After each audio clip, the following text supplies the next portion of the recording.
Hello, ladies and gentlemen. It's your host, Luke Swenson, and welcome to the Bearded Chat. Today's episode, we have an incredible man. So he started in the film industry as a freelance camera operator in about 2005, and he has worked his way up to be a director of photography and moving to producing roles across TV and streaming services. He's worked in all parts of the industry, from documentaries, lifestyle, reality TV, corporate videos, feature films, short films, music videos, news and live events, and he's even just launched his own film school online. Some of the shows he's worked on, Australian Ninja Warrior, Winter Olympics, he was an editor on that, the Australian Survivor Series, he's done a ton of those, and he's literally just got back from maths, I think like 3 days ago, the latest episode. Please welcome my guest, Josh O'Neill. Thanks for having me. No worries, bro. Thank you so much for coming in. So tell us how you...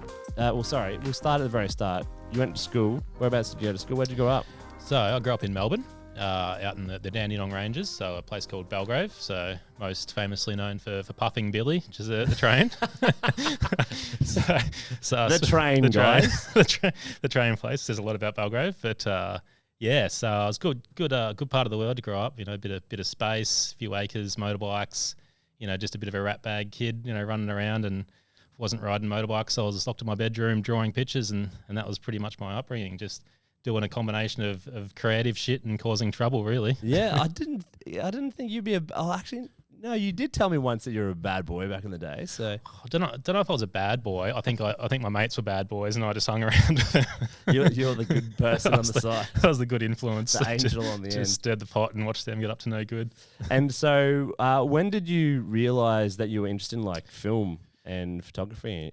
It's kind of just always been an interest of mine, really. I mean, it sort of just started with, I guess, with drawing, writing and drawing. So I grew up obsessed with comic books, watching movies, sitting there watching Van Damme movies with the old man when I was 5 years old, and it kind of just grew from there. Like I just basically spent a lot of time in my bedroom being a bit of an introvert, just writing comics and drawing comics and just drawing some pretty weird out there shit. and then I got hold of a camera when I was, I don't know, 13, 14 or whatever it was, and sort of started playing around with animation and claymation and that sort of stuff. And my mum was, she was a photographer, so she was an artist, or she's an artist. And so we had a dark room in the house. So I was kind of always exposed to cameras and the creative side and imagery. So it was kind of, I guess it was in my blood a bit. But yeah, probably the drawing for me kind of just led into filmmaking. And it was kind of coming out of high school. It was a matter of, do I go down the creative arts route and do fine art, or do I go to filmmaking? So yeah. So with the comic books or the comic strips you were drawing, did that like fall into film because of like the storyboards and stuff that you would do? I think so. Like I think it's always just kind of been I guess I've always seen it as the same thing, really. It's just visual storytelling. So it was a way of just being able to create images that told a story. So once I realized if I could use a camera and I didn't have to worry about drawing the pictures, could just could do that instead. But yeah, it's all the same thing. So yeah, storyboards, I suppose, and just sort of capturing images in a creative sort of way that you can kind of piece together in the same way you do when you're drawing comic books, and then the writing aspect as well, which came into it. Writing's a big hobby of mine as well. Cool. So I think that kind of just feeds into it as well. Yeah. So were you writing first? Like, did you write this? Because I imagine you'd think up the thing in your head, and I'm visual, probably like you, and I picture the story in my head visually, and then I'd write out a story. Is that what you did, or how do you go about that creative process? It was always visual to start with. At school, because I'll get to where you are now, because it's a big evolution. Yeah, well, at school, and I mean, for as long as I can remember, I think it's always been the visual side. When you start, it wasn't so much about just drawing pictures that looked good. It was always just about drawing pictures so I could tell a story. So I think the writing component kind of just naturally came into it. So when you're drawing pictures, you kind of you're drawing them around this idea of this story that you have in your mind. So writing kind of just naturally sort of came about based on that, really. And it's kind of just fed through. I mean, I still kind of the stuff I do now, I can still sort of tie into what I did back then. it's all sort of the same thing, really. Different Yeah. content and different style, but it's the same approach, really, at the end of the day. And when you're at school, because you got into like high school properly, was there a subject, or how did you move through that way there? Or was it just that side hobby? Actually, do you know how probably the first thing where it crossed into from like where drawing and art crossed into film and video for me was probably when I was really young, and my parents will tell you this as What's well if you really ever speak to them. Oh, fuck, I don't even, like, as long as I can remember, four, Yeah, as long as I could pick up a pencil was doing flip books. So we'd have the phone books in the house. Every fucking book in our house was just like stick figure ninjas killing each other. And they got pretty complex by the end. It was like, it started off with, just the guy fly kicking another guy. By the end, it was, the full on brawl with the swords and nunchucks. Wow. And that's honestly like, that was honestly for me, probably what led me into into video and film and animation and yeah. That's great, because that's like literally how original animation was made. Yeah, exactly. Books, yeah, that's it. So yeah, I was obsessed with that. Yeah, That's wild. So at school, was there any subjects that you did for that, like to develop that skill, or was it just a side hobby and you were doing that on the side? there was like I've always done art, and I've always been really good at all of the art subjects.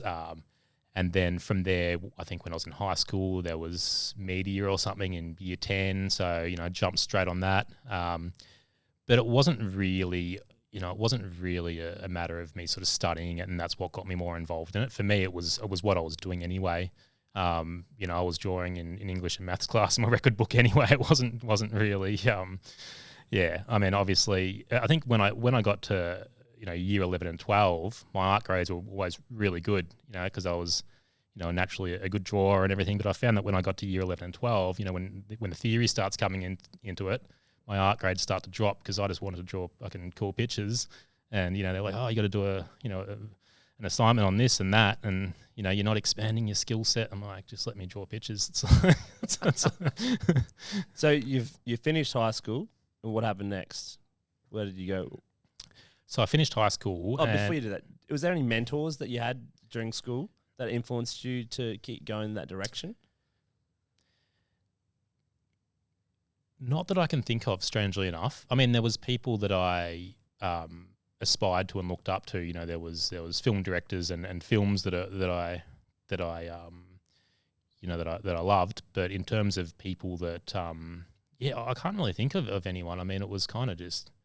Yeah, I mean, when I was younger, my cousin, he was a big drawer, so he had an influence on me in terms of drawing comic books and writing comic books and all that sort of stuff. But in terms of the film video side of stuff, I don't think there really was. Yeah, it was, but maybe just my mum, I suppose you could say, just from her being a photographer and sort of always being around that world and being around her world. But yeah, it was kind of just something I just kind of just ran with. Self motivated. Yeah, so I was a weird kid. So you finished school. What did you do after that?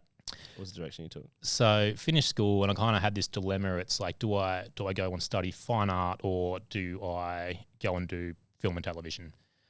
So I think I applied for both courses and different options, and I got into a TAFE course, so it was like film and television. So I took that up, and it was basically ended up being a three year film television course. So I sort of ran with that for 3 years, and yeah, that was it was good. It was great. Wouldn't say it did that much for me ultimately in terms of securing work and getting a job down the track, but when you're in an environment surrounded by like-minded people and you're doing what you love every day, you're always going to get some benefit out of it. Being around cameras, and probably the best thing was just meeting people and making the contacts who I'm still in touch with today. Some of my good mates that I still work with, and we've thrown each other work over the years. That's probably one of the biggest things I've got out of going to film school, I think. But I mean, coming out of film school, it's not like you can just assume you do 3 years at film school, you come out and you're going to get a job. It's not like no one cares. That's everyone though. You go to uni, everyone expects to come and get a job. That's not correct. Yeah, I guess it is, but it's probably a little bit different with something like film school, because no one cares that you went to film school so you can come out, you can go and study this and that and get a degree, and that can then help you get a job as a grad, but it doesn't really work like that coming out of film school. Like you need to go out there and be making your own content. You know, you need to have a portfolio, and I guess the film school can help you build that a little bit. But yeah, no one really cares you've been to film school when you're trying to find a job. Okay. Yeah. And excuse my ignorance, but what's the difference between fine arts film? Was it fine arts film? No. Okay. So fine arts. When I say fine arts, it was basically drawing. Okay. So I was going to study drawing. Yeah. So it was either drawing or film. So yeah, there was a couple of different sort of options there. I mean, I still draw a lot now. I still see drawing as a big part of what I do. But yeah, I don't have the patience for it anymore. But I agree with you on uni because again, I've met some of my best friends at uni because I was a nerd at uni for the first time, and the network, like I loved the network that I built at university. Yeah. Because again, you meet connects in all the different aspects, and you know them, and they got a job on. Yeah. You network together and refer it to the work and stuff like that. Yeah, or absolutely. If it's a big project, you can go, this dude's on my team, you know? Yeah, that's it. And it's probably the first time in your life when you're just surrounded by like-minded people that are interested in your passion as well. You know, when you're at high school, you might do a few subjects here and there, but you know, when you go to university, it's that first instance, I think, where you're surrounded by passionate people. So I think that's the biggest thing. And that's probably, like you said, it's not just relevant for film school, relevant for a lot of different stuff. Yeah, absolutely. And did you make many films when you were there? I made on the some side as well? Because like I imagine when you get into that that hype of uni and you're surrounded by all these people, you've got your assignments and the theory stuff. But I imagine when that many people creatively get together, they're like, let's fucking do this, you know? Yeah, well, the good thing was like that I went to TAFE, not university. So, you know, TAFE is, you know, often seen as the lower level of uni, but I thought it was great because we did have practical. It was more practical. So for something like filmmaking, it was great because it was like you'd actually get to go out there and make films. There wasn't much theory involved. But yeah, so we were making films all the time.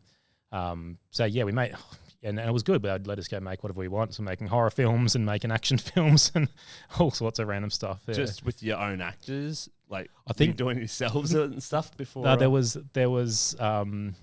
there was like an acting course at the school, the TAFE we were at. So we had access to all the actors that were going through there. So it was, you know, it was a bit hit and miss in terms of who you got. But there was these, I remember there was these twins, and I hope they're not listening, but there was these twins that were in our course doing the film course, like real weird, like lovely guys, but like look like something out of a horror movie. You know, hey, they get cast all the time. Yeah, oh, mate. Caitlin, one of our guests, she was like, she was a stunner, and I was like, is it hard to get it? She's like, no, people get cast all the time for that type of stuff. Yeah. It was like, you know, the long black hair. They just looked like something like, they looked like they could play serial killers in a movie. So they were basically, you know, they were the bad guys in every horror movie that got made. All the TAFE horror films basically had twins, evil twins. What are they doing now? Oh, I've got no idea. I should try and look them up and see. You should look them cast up. them in my next film or something. Oh, right? man. Yeah, they're probably like killing it. Yeah, or not.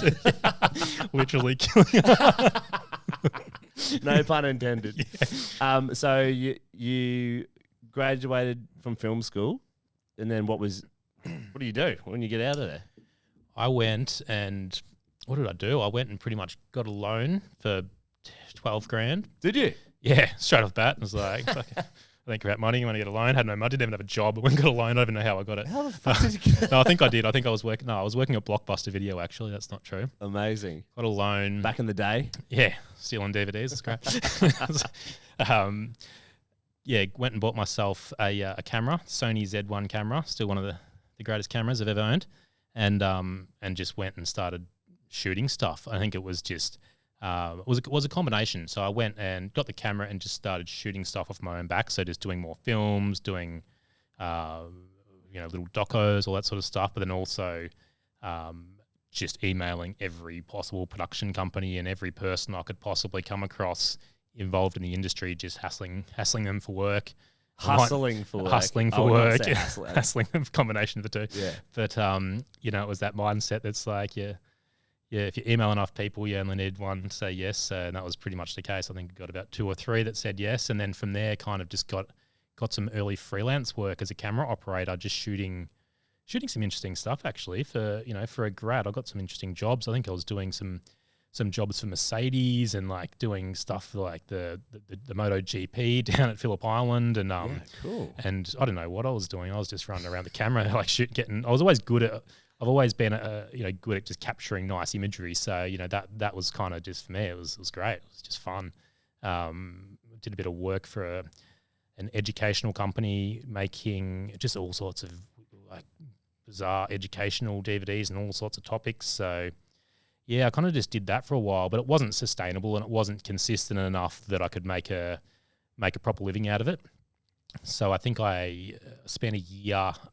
I might have spent a year doing that, and then realised it was just hard work. Like it's competitive. It's a competitive industry, and I think most people that even more so now, like absolutely film videographers, cinematographers. The last 2 years, they're one of the most highly chased people in the world. Yeah. And now everyone's got a body camera in the pocket as well. So it's once you're in and once you get the contacts, it can be good, but it can be a really hard industry to crack. I know a lot of people who got straight in and they've had no trouble. For me, it was a really hard industry to crack. I spent a long time, before I sort of had consistent work rolling in. So I think I worked at a warehouse, for a Safeway warehouse, packing shelves for a while in between just to get coin in. And it was kind of this thing where you're there surrounded by people who had been in this warehouse for 20 years, telling you that's your life now, and that's it. You got no chance. You're just a dreamer. I'm like, fuck that. I'm out of here the first chance I get. Did you use that as motivation to get it? Absolutely, man. Yeah, I did exactly the same. Like I was working for one of the major trucking companies, unpacking 60-foot containers for like a year and a half, because it's ridiculous money. Like, yeah, that's the thing. It's good coin. Yeah, it was like $80 an hour, and then you got overtime, and I smoothed up some of the supervisors, and you'd stay on and as long as you could. So I was working like 3 days a week and then partying for 5. Yeah. But I remember I was in the back of a container, because you're working with some pretty sketchy people. Yeah. And this guy just got out of jail 2 days before because he sold a firearm to an undercover officer. And I remember walking out and I called my dad and I said, Dad, this is the last time ever working this job ever. And I quit that night. Yeah. And then got a normal job. Yeah, that's the thing. Like really, a professional job. Yeah, it drives you. It actually, I found it motivated me. And I think being surrounded by people who are telling you can't do it. Because they can't, because that was their life. Yeah. That, try and make themselves feel better. I was like, I'm not one of you, mate. Like, it did. It drove me. And I think, coming out of the back of that, I think I can't remember exactly what I did. I think I went back to the freelance life for a bit and just kept on pushing it. And then I think not long after what year was this when you're doing that? Would have been around 2000 and let me have a think. Because you're the same age as me, aren't you? 36? Yeah, 37. Yeah. So it would have been around 2006, I reckon. Yep. So, and then in around 2008, I got a job, a full-time job working for a production company. And that was great. We were doing all sorts of different stuff. It was basically a camera operator, editor, a bit of everything really. I was, doing graphic design stuff. It was basically anything they could get me to do. I was like, yeah, give it to me.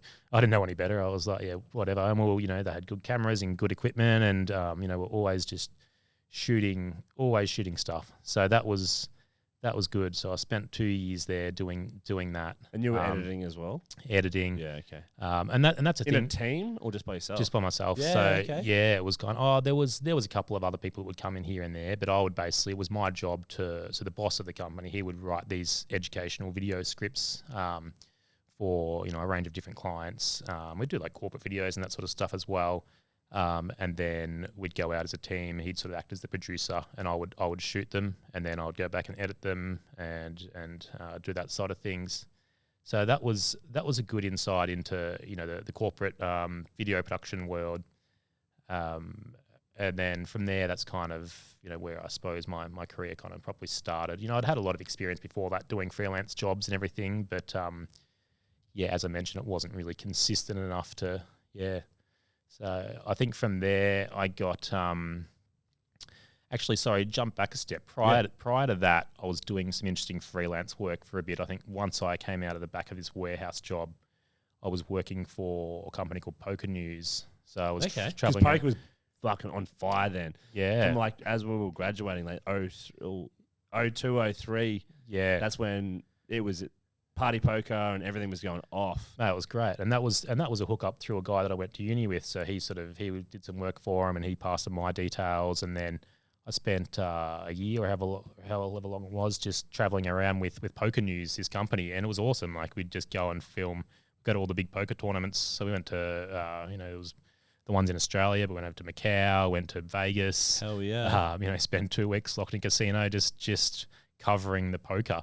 It was awesome. It was a really, really good job. And like doing that, met some pretty interesting people. And then but once again, it's freelance. It's freelance life. It's not consistent.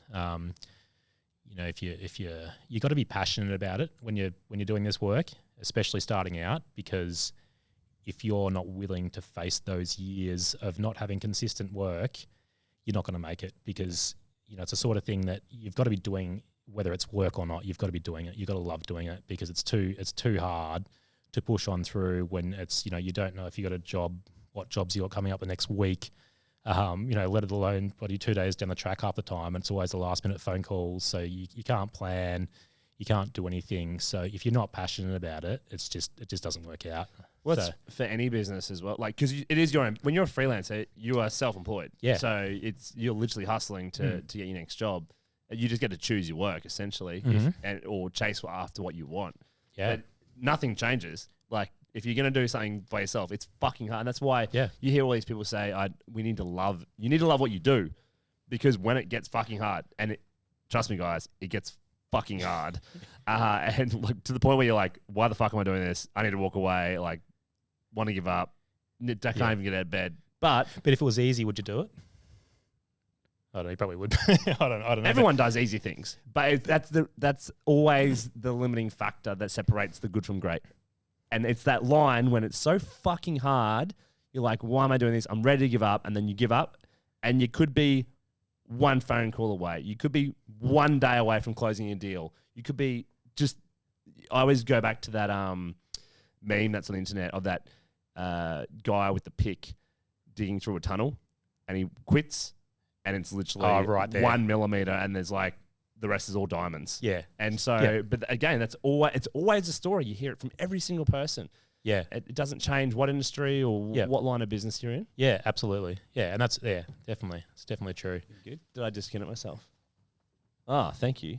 Yeah, it's been fucking annoying me. For those who are listening and not watching, I've been struggling with my headphone.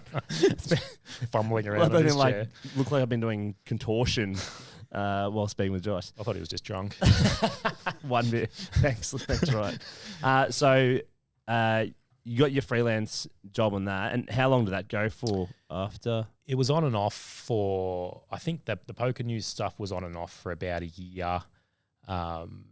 And then from there, when I got the opportunity to have a crack at a full-time job with a production company. Writing notes because I didn't bring my notebook. Yeah, I jumped at that, which was good. It's the first time to have a weekly paycheck doing what I love doing. But at some point I got to a stage where I realised weekly paychecks and 9 to 5 jobs weren't for me, and then went back to freelance life again. You were bad at why did you not like it? Was it boring for you? Because you love it so much. Yeah, it was. It was boring. I think I've always been that person that just kind of, I like to do things on a whim. I'm a bit, I guess, free spirited, and it sounds a bit wanky, but I just like artsy. yeah, just a weirdo. but he's not, by the way. He's actually a really good bloke. I've known him for a while now. I think it was just that 9 to 5 that, and doing the same thing. And I guess it was probably doing the corporate video stuff, which kind of got me down. I wanted to do more creative stuff. So at some point, I think there was an opportunity off the back of that, or I just jumped back into the freelance world. at some point in the timeline there, I spent time working on films as well. So I worked on some pretty exciting films. It might have been before the full-time job. I think I spent... Yeah, what was the first big, like, when you're like, holy shit, I made it. When was that moment? Do you remember that? It's funny because they kind of come and go. So you kind of have these moments where you get really excited about what you're doing and what you're creating, and then you throw it out to the world, and then it kind of there's a lull, and you think, oh, this is the start of everything, and then you kind of back to having no work for 2 weeks. It's like, but there was that's just the nature of this industry as well. But I think I spent 3-4 months, maybe longer, working on the Spielberg series Band of Brothers. So it was worked on that? Yeah, actually no, not Band of Brothers, the Pacific. So Pacific. The sequel to Band of Brothers. Wow. So was that your first big break, if you know what I mean? Because all these add up on your portfolio. So Yeah. what was your first one where you're like, fuck yeah, that's behind, like I've got that under my belt? Well, that was good because it was film, and back then that was like I want to get into film. So that was the reason why I went and bought my camera, and why I started making videos and shooting content, and all of these freelance jobs that I started doing was kind of, for me, was leading down the track to get into the film world. So I had a couple of contacts, and so I got some great jobs. I was just running, so I was kind of assisting, but that's where you start. And I was on set, out there at the airfields when they were blowing them up, and getting to watch all that stuff. And it was awesome, like it was unreal. And so I did a couple of films. That was the biggest one. There was another one, the Salem's Lot, with can't remember who was in it, but that was Rob Lowe. That's who it was. Memorable. Yeah. Well, so the first one was the Pacific. Yeah, you did. the Pacific. And was that a series? Yeah, so that was a film series. Film series. That was one of, and that was kind of early, before your big streaming shows. That was sort of, so that was one of the earlier big budget cinematic sort of film level quality series that came out after Band of Brothers. It was massive. The sets were huge. Like it was a huge budget show, and that kind of blew my mind seeing how that works. So I worked on a couple of films. Did you meet Spielberg? I didn't meet Spielberg, unfortunately. So, Did you meet anyone famous? I didn't meet anyone famous. Like, get my coffee, motherfucker. I might have saw someone from across the room, but who knows? Yeah. So. And what were you doing on that? I was basically what you call a runner. So that's it's an entry level job when you work in films, where it's your job to basically just go and pick up stuff and drop stuff off. So they'd send me out to go and get bits and pieces to build the sets with. So I'd just drive around, get people lunches, just an assistant really. Okay. A good job though, because everyone loves you because you always bring them shit they need. It's like, every time they see you, you've got something for them. So it's like, oh, we love you. It's thanks. So it's actually a really good job to get to know people. Cool. So being a runner is a really great in to the industry. And how did you get that? Like, how did you apply for? That was through a guy that I'd done my old man's a builder, so I'd worked on his building sites for years, and one of his chippies, his brother worked in the film industry, building sets, and he knew I was into the film world, so he got me a job on it. So yeah, just through contacts. Yeah. Awesome. So yeah, I did a few films. That was the biggest one, and then a couple of small little independent ones. What was the one you said after it that we forgot about? Salem's Lot. Actually, what was that? Salem's Lot was that was probably even when I was in. That was when I was in TAFE even. That was years before. Okay. So that was to be honest, that was probably my first experience on a big film set working on Salem's Lot. So, but I didn't do. Once again, it was just assist. I might have only been on there for 2 weeks or something. And that was sort of running work as well. Great experience for kid in film school though. Oh hell yeah! Yeah. Who was the actor or the producer for that? I can't even remember. Yeah. What was it about? It's based on a Stephen King book. So, it's horror. It's big film. Like it's big budget Hollywood movie. Yeah. So and where did you shoot that? It was shot. It was all over the place. So we were at some old hospital that they'd converted into something into a set. I can't remember where it was, somewhere in Melbourne, and then there was a few bigger sets around the place in warehouses and sheds they built. Yeah, so it was kind of just scattered across Melbourne. Yeah. That's cool. So that was kind of my first insight to the film world, and it took me a while to realise that maybe film's not what I want to be working on. Why was that? I think most people a lot of people that go to film school go there with the intention that they want to be film directors. They want to make movies. I love movies. One of my goals in life is still to make a movie. That's something, I want to work towards. But making films and being a film director is very different to working on films, which takes a while for people to realize when you're on a film set, they're such, they're big machines, and unless you're in one of the key roles, whether you're a director of photography, the writer, the production designer, the art director, one of those key roles, it's not really that creative of a job. You just have your thing that you need to do. If you're a camera operator, you're purely just operating the camera and doing what the DOP tells you. There's actually not that much creativity in the film world. It's hard work, long hours, and it's all so organised and well structured and blocked out that it's not really that creative. Obviously, if you're in one of those roles and you're making your own film, different story. Lower budget films, probably a lot more creative to work on, a lot more fun to work on. Bigger films, great spectacle, great experience. But in terms of a career, you can spend years, a long time doing the one job. That's it, pulling the focus of a camera. Is that the stepping stone though to get to there, or? It can be, but it's probably not the. Put your mic up a little bit. Oh, I like bend it back that way. That's good. You can put it down a little bit so you're not sitting back. Yeah. There you go. Yeah, it can be. It's probably the long route to get there. You can start at the bottom. For instance, if you wanted to be a director of photography in the film world, you can start at the bottom and work as a camera assist and a focus puller and work your way up the ranks to be a camera operator or a second AC and camera operator and all of that. But the problem is you spend so long doing the one thing, and a lot of people just get stuck doing the one role, and that's their career, unless they get lucky and someone, can't make it to work for whatever reason, then maybe they get a shot at something. Like it's the hard way to the top. A lot of film directors get there by just making their own films, going out and proving themselves in their own time, making content off their own back, and people take notice of it and then get opportunity that way, which is probably the fun side. Well, I actually last night, funny enough, I was watching just YouTube surfing, trying to relax before I went to bed, and I came across it was actually the 20th anniversary. It was a YouTube thing on the 20th anniversary of Snatch. Oh, an interview with Guy Ritchie. Yeah, and like everyone knows, Guy Ritchie is Madonna's boyfriend and famous producer. Mm.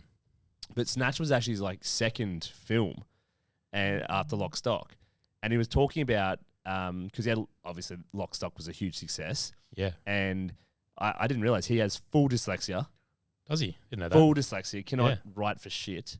So he would write 3 hours a day. He would write because he wrote those films as well, didn't he? He did. Yeah. He writes 3 hours a day, and he would do all on hand, shorthand, and just phonetic spelling.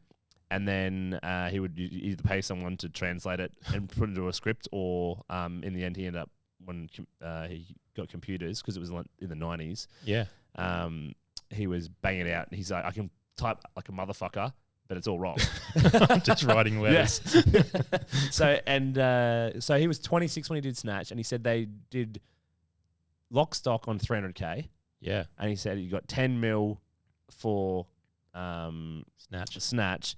And people were offering him $100 million. He's like, I didn't know what the fuck to do with that. Yeah. But he was just, in that interview, he came across so simple, but he executed because of his creativity, because he loved it like you did.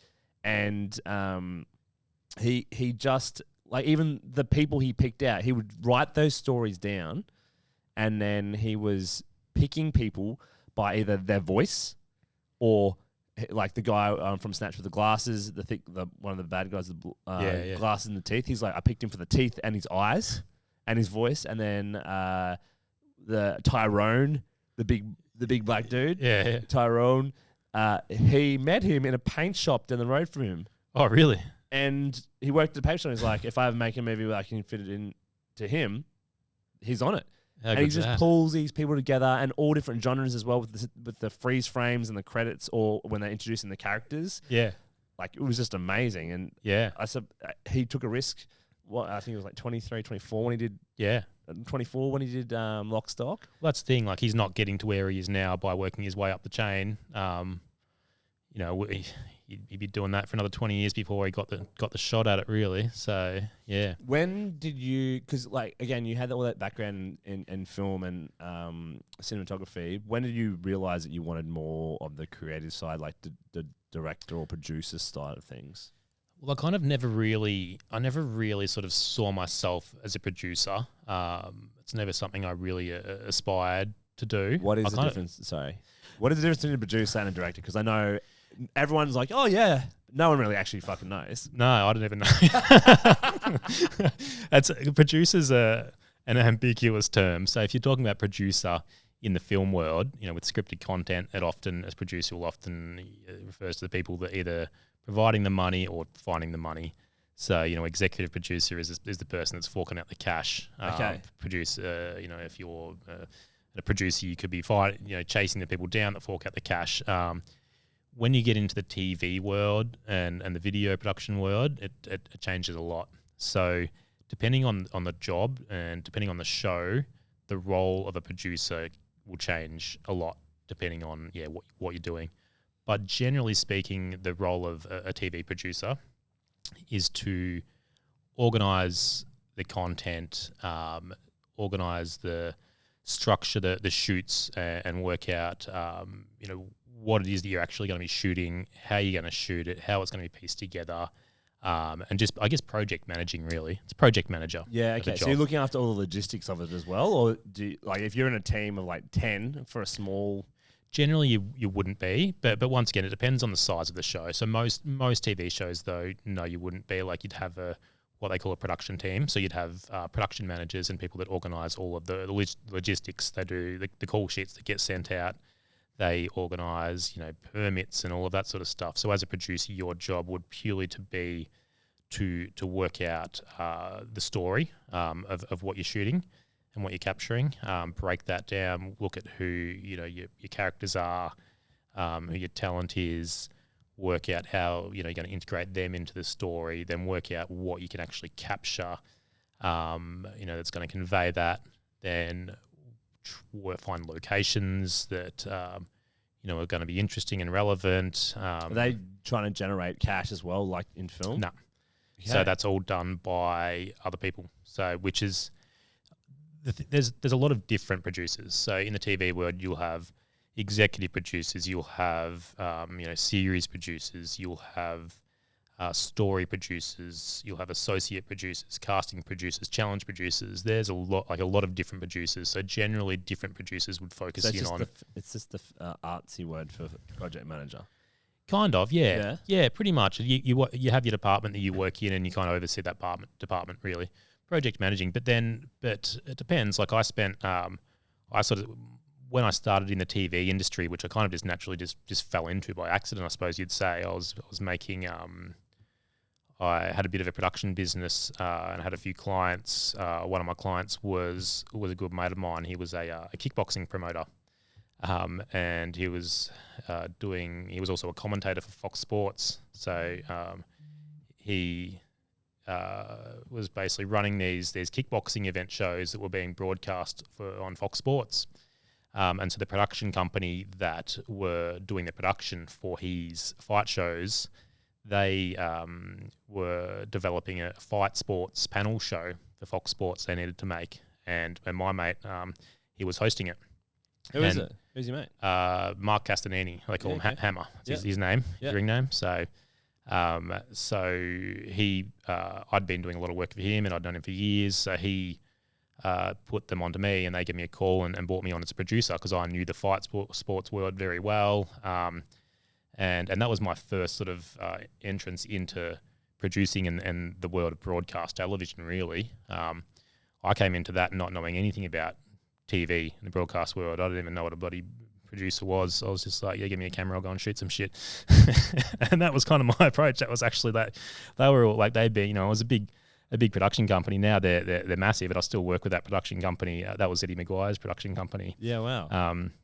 So I came into that and I had my camera that I bought and they hired me as a producer. And sort of gave me a concept for a show and go, here's a show, we don't have any money to do it. Basically, you just have to use replays of old fights that we've got from Fox Sports, and then we'll have the panel, which will go and shoot at the Fox Footy studios, and you've got your hosts, and they can just talk about the replays. I was like, that's boring, and I'm going to go shoot some shit. So I just went out on my, and they said, no, we don't have the budget. And I'm like, I don't care, we'll do it anyway. So I just good on you. So that's awesome. Yeah, so I just went out and just shot like a heap of like doco content and did like fighter profiles, and I went out with Hammer, who was the host, and we just shot heaps of content and just turned this thing into like a really good show. It was awesome, and it had a bit of a cult following, and from there, I guess the production company saw what I was doing, and said, and just started throwing me like all of these sort of sports doco shows that kind of cool with a smaller budget. But for me, it was awesome because smaller budget meant less people. So it basically means they just gave me all the money and just goes, go and make this show for us. You don't have to deal with anyone. Don't do it your way. So I'd go out and shoot them, I'd produce them, and I'd edit them. And it was just you? Or did you get other people in as well? For the most part, it was just me. Like I would have like maybe another editor for a couple of days a week, or a second camera for maybe a couple of days a week. But I was sort of, mate, I look back now, we did a show called The Hangar, which was the behind-the-scenes Essendon TV show, and it was on Fox Footy. And so it was 24 episodes, and 24 episodes, I think, roughly over the length of a season, coming out every week, and the episodes would run for 22, 23 minutes, something like that. I was churning out an episode a week somehow. I don't even know how I did it. So I'd go out and probably try and have one day off a week, meet with the Essendon client, the marketing guy who would sort of oversee it. He'd throw some ideas about different stories, do that, and then we'd be shooting for a couple of days, somehow get it back and edit it and have it to sound mix, to colour grade, and to air by Monday night every week, 24 episodes of a crazy. Like now I think about what I was doing back then, that would have been 10 years ago. I don't even know how I did it. It was mad, fucking mad. Seriously, like having worked on bigger shows now and like sort of seeing what the norm is. Like for me, I didn't even know any different. I was like, you're just doing the work. We were making like 24-minute documentaries every week, and they were good, man. Like we got nominated. Like we made one. That's wild. And it was like we wouldn't even know what we were shooting until say we'd go to air on Monday night, try and have Tuesday off. Wednesday, I'd sit down with the marketing guy from Essendon, throw ideas around, and then we'd be shooting on Wednesday afternoon or Thursday, and then you'd be editing it over the weekend, have it to sound mix on Sunday night and Monday, and have it to air on Monday night. And you just did that for 24 weeks, man. And it was like crazy. I had a breakdown when I finished that show. I was seriously, I remember just driving home. The last episode went to air, and I got home and I just like started crying in my car. Oh, really? I was just overwhelmed. It was like, I don't know. It was just like 24 fucking weeks of just non-stop, man. Didn't let go. But like, and we were churning out these episodes. Cool. I love hearing those stories. It was awesome, man. It was just like running, and we were going. The best thing about that for me as well was like I didn't even like footy, but I think that's why it worked, because for me it was like the human interest side that was focusing on. So we were making a footy show, Fox Sports. We were going out and doing stories on the Indigenous artist that designed the Guernsey for Indigenous round, and going out to the old housing where his grandma grew up and followed him there and looked at where he got his inspiration.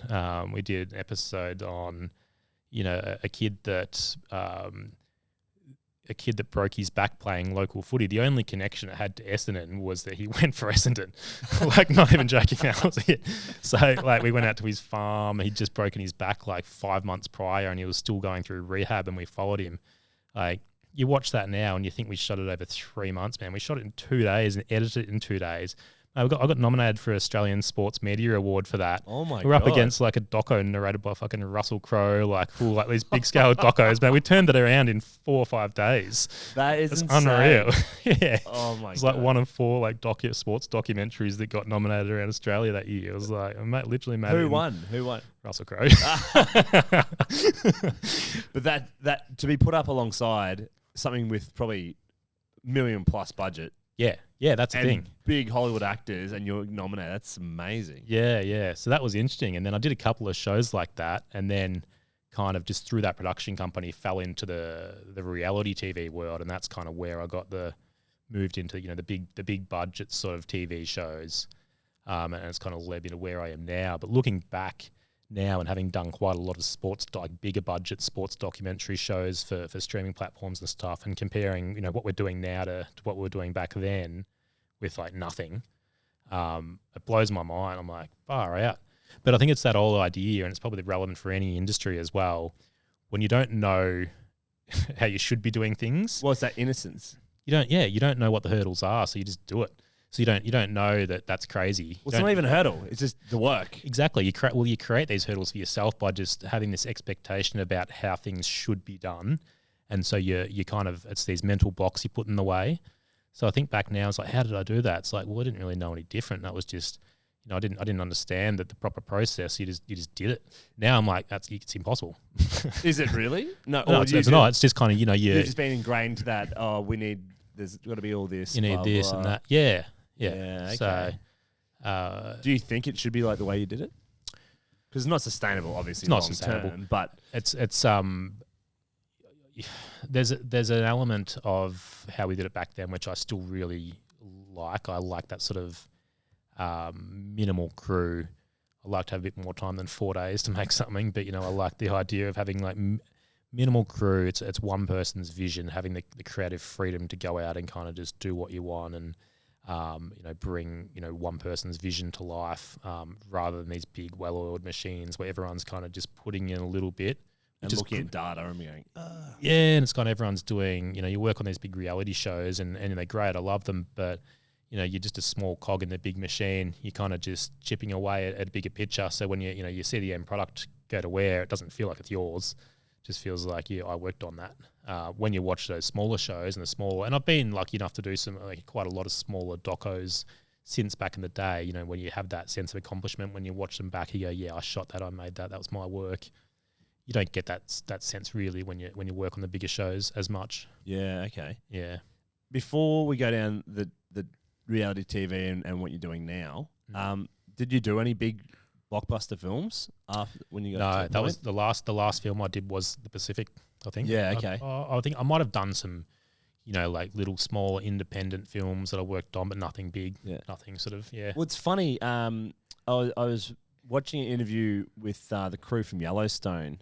And they were interviewing Kevin Costner. Said the interviewer asked Kevin Costner, he's like, "Oh, it was always about big action films, and that's where you're from. Like you did Waterworld and all these other huge, because he all the other big films he did, and then his first transition was into Hatfields versus McCoys. Yeah, have you seen that? No. Oh my god, it's about big two feuding families in the Civil War period. Yeah, okay. It's a 3-part series. They're all 2 hours. It's like kind of Lord of the Rings type thing. Yeah. And but it was a TV show, and he's like, mate, TV now is pretty much better than movies because you've got time to develop the characters and to develop the storyline over weeks, so you get all those intricate details. And he's like, I don't give a fuck about if it's a movie or a TV show. It's all about the story. Yeah, that's it. Exactly. So, and is that what again attracted you more across to the reality, or it just fell on your lap and you love it? I don't even you're good at it, mate. I don't even like reality TV. I hate it.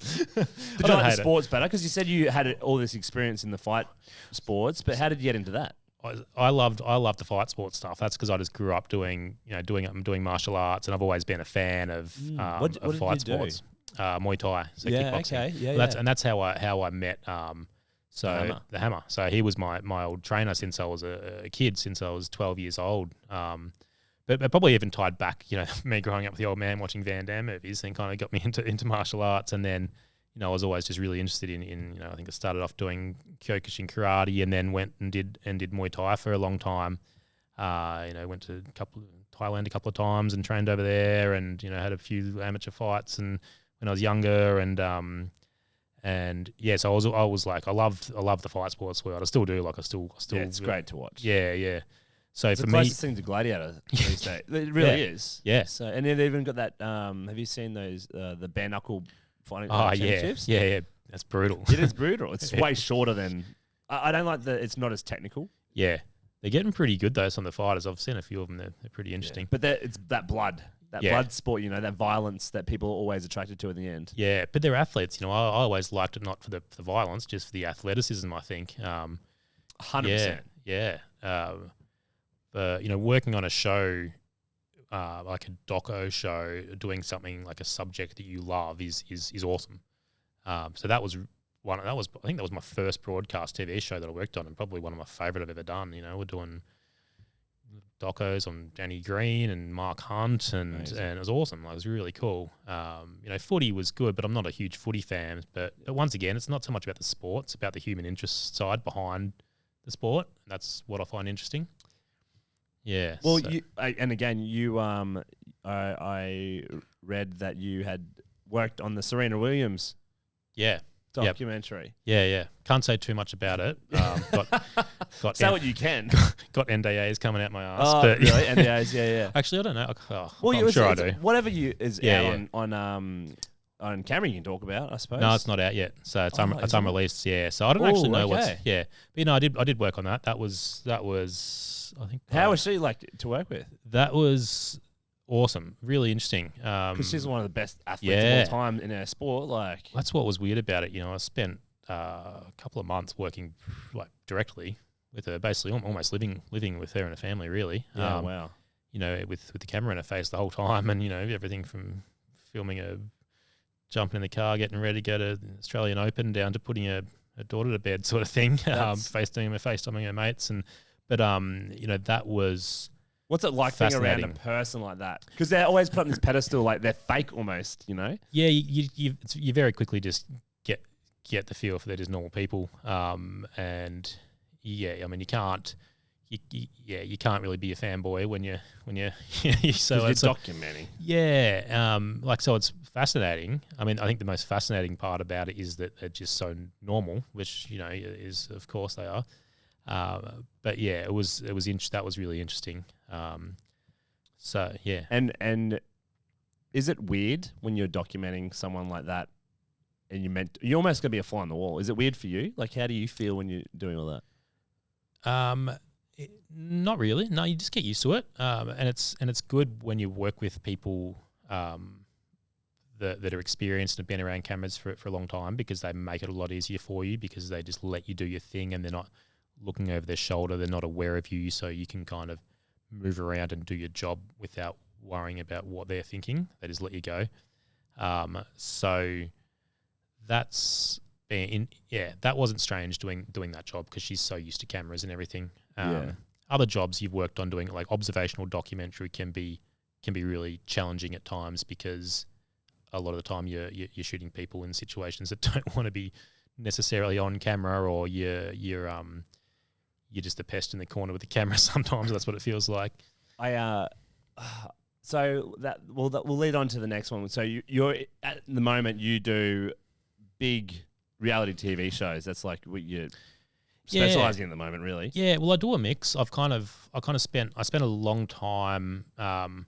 So I kind of moved away from the camera world for a while, the camera and editing world, which I was doing. I kind of moved more into producing and basically became a reality TV producer, and spent quite a few years doing that. How did that happen? How did that come about? That was off the back of doing sports doco stuff. So the production company I was working for, they did a sports reality show.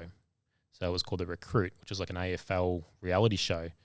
And I was just keen to get on board. So I was just interested in just to see how it worked. So I just jumped on board as what they called an associate producer. So basically I just hang out in the house with this bunch of like ratbag AFL kids and just film them, and just basically live with them. It's gross as. But from there, then I kind of I made some contacts in that world, and then next thing I was working on Survivor and Ninja Warrior and Big Brother and The Voice and every other reality show, TV show in Australia. So, but yeah, probably the big one that kind of fed off that was Survivor, and that's kind of led me on my Survivor journey. And then I spent did six seasons of Australian Survivor. It's such a good show. I've only watched the first one. I still need to watch way more. Yeah. But tell us what it's like filming that and what the process is. It's intense. It's amazing. It's an incredible show to work on. And like I mentioned, like I'm not a big reality TV fan. Like I don't really watch it. But Survivor's probably the one show that I would watch out of a lot of the reality shows that I've worked on.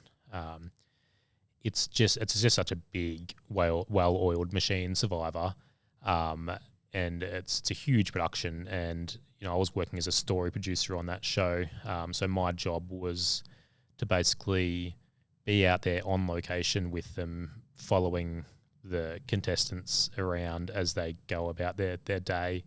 And it's completely hands off. Survivor's it's ob doc. It's a reality show, but the way we shoot it is very observational. So there's no, it's hands off. So as a producer, you're not in the mix. You're not talking to them. They don't even look at you. Like so you're just standing there right beside them and running around behind them, and if they say anything to you, you got to blank them. Like you can't even respond to them. So yeah, because that's what makes the show. Like you've got to make them feel like they're living alone on the beach or wherever they are.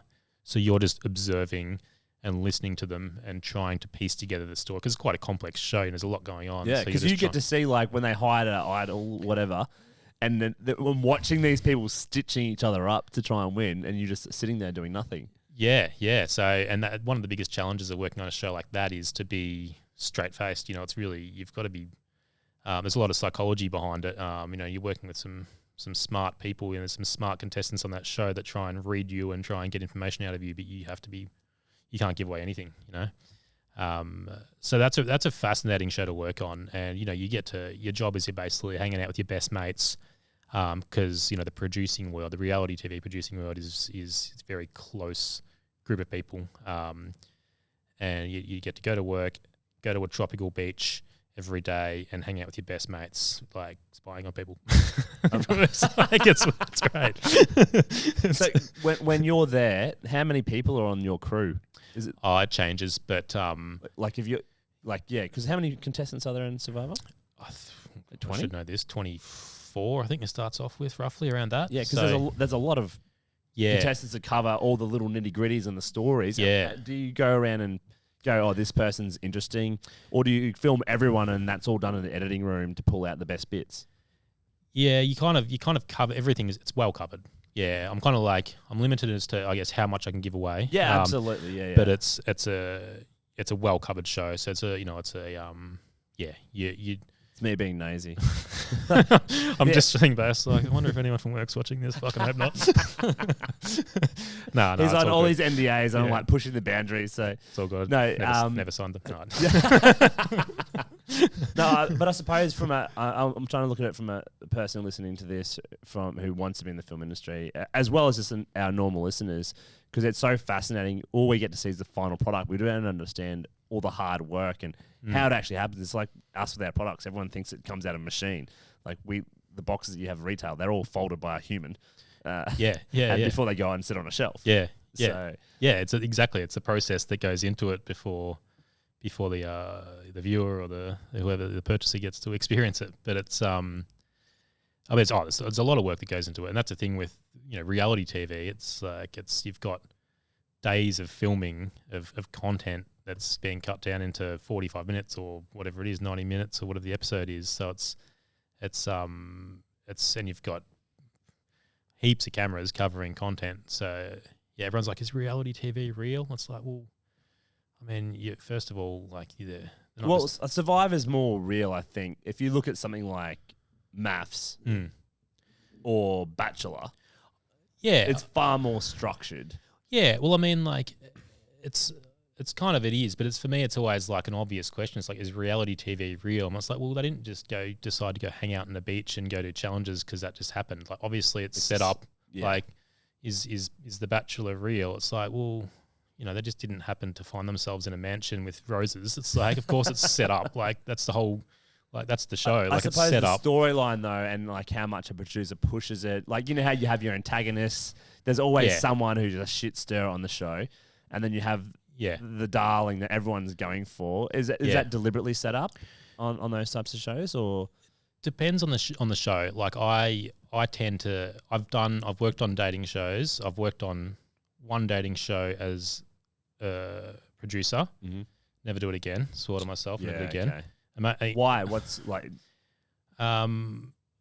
It just turned me into. I was just a piece of shit.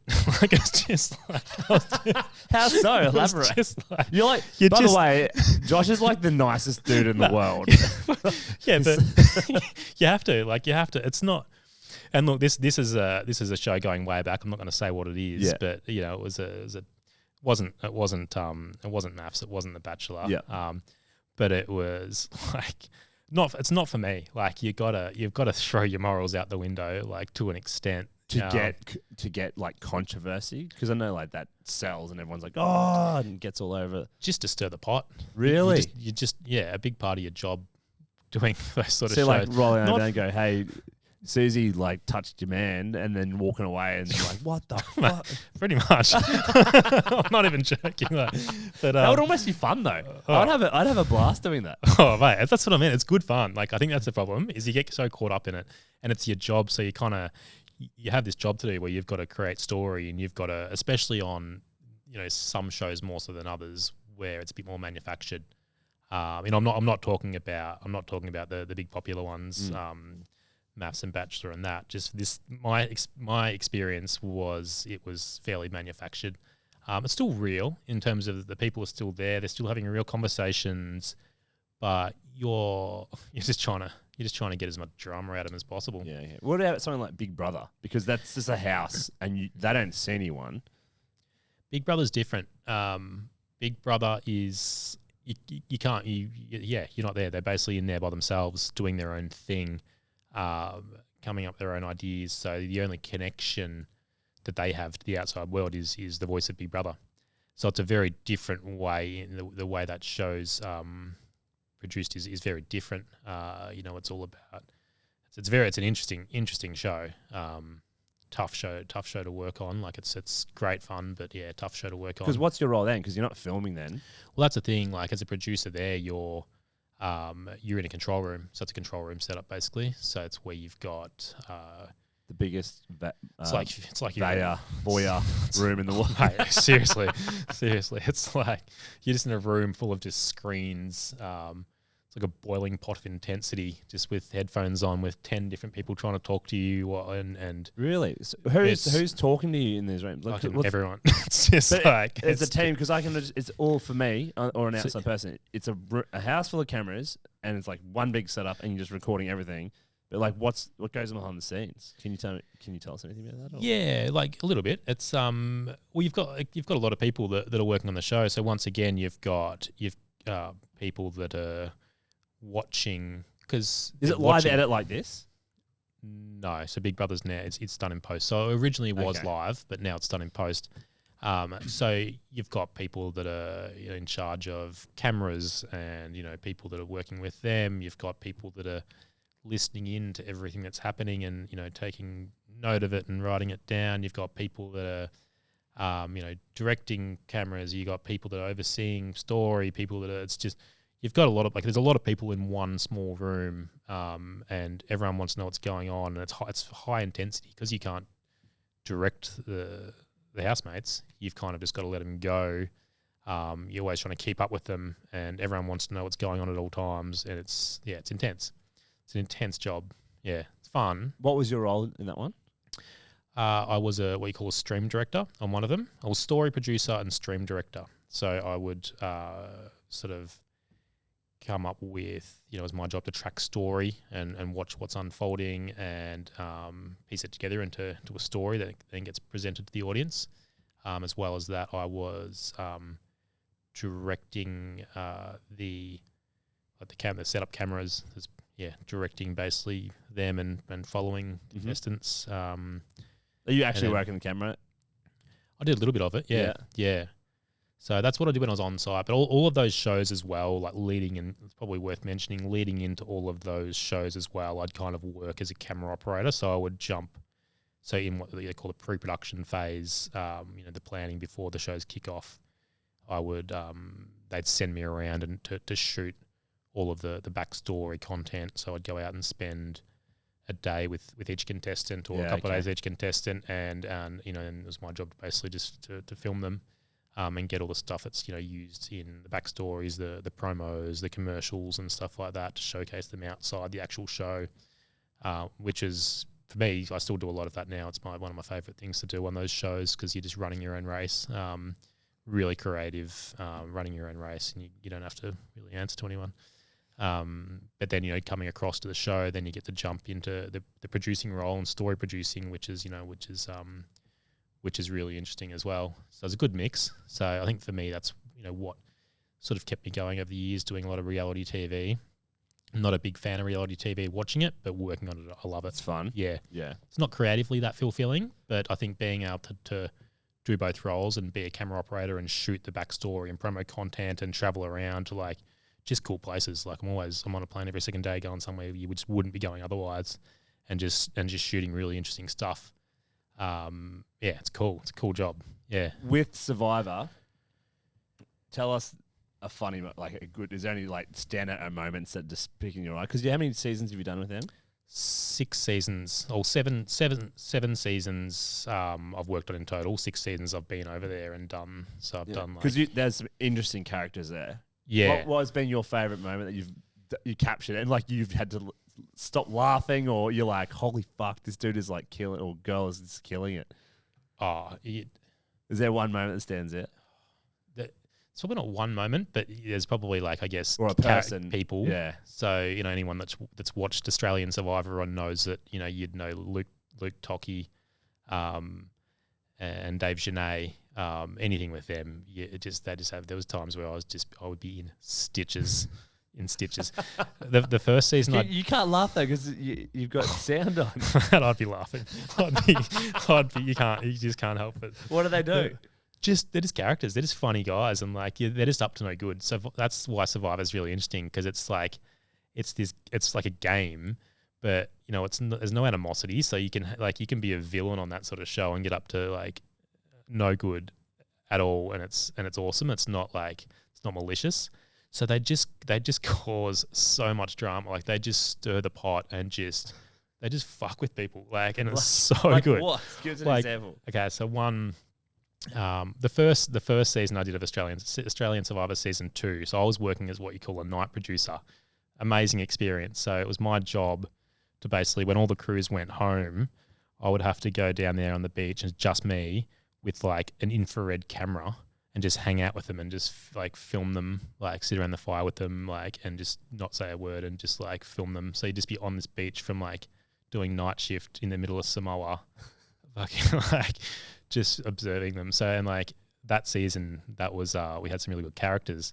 So once everyone goes to sleep, you get all these troublemakers that just get up and just cause trouble. They wait for them to go to sleep. Yeah, so how long would they wait? Scheme. Well, they had because Samoa was quite wet, so it was always raining. So they'd always have someone on fire duty to make sure the fire doesn't go out. Because in Survivor, if your fire goes out, you're stuffed. So there's always two people up making sure the fire's continuously going. So you just had these people who would sort of always put their hand up for fire shift, knowing that that's their chance to scheme whenever else went to. So there'd be things I remember one time, I think it made it into the show, but they had this. It was one of the guys had a cookie jar.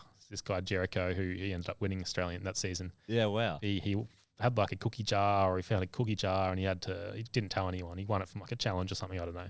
Anyway, so he hid this cookie jar in the bush, and he partnered up with Luke Toki, so they were besties, and they'd just be up all night just scheming. so they get up when everyone else is asleep, and they just sit there and eat cookies. And because it's so dark, you can't see anything. You can't see from me to you. Yeah. I can see everything because I've got infrared camera. So sometimes I'm just filming people and they don't realize I'm there. Full creep in the dark, man. How far away are you from? There was times because you got the microphone on the camera, so you want to, if they're whispering, you get right in there to hear it. There was times when I was inches away from their face with the camera. I don't even know if they knew I was there or not. Really? Right up close because it's pitch black. I've got infrared lights set up, so it's just Blair Witch style for me. It's just the head's breathing in there. You see some weird shit when people think no one can see them. But yeah, these guys would be up at night, and I remember they had this cookie jar, and they just sit there eating cookies and scheming while everyone else is asleep. And then they went and they thought they'd go and stitch this chick up. They didn't like her. They wanted to get her in trouble, so people would target her and vote her out. Yeah. So they thought, they finished their cookies, So its cookie jar was empty, it held the crumbs in it.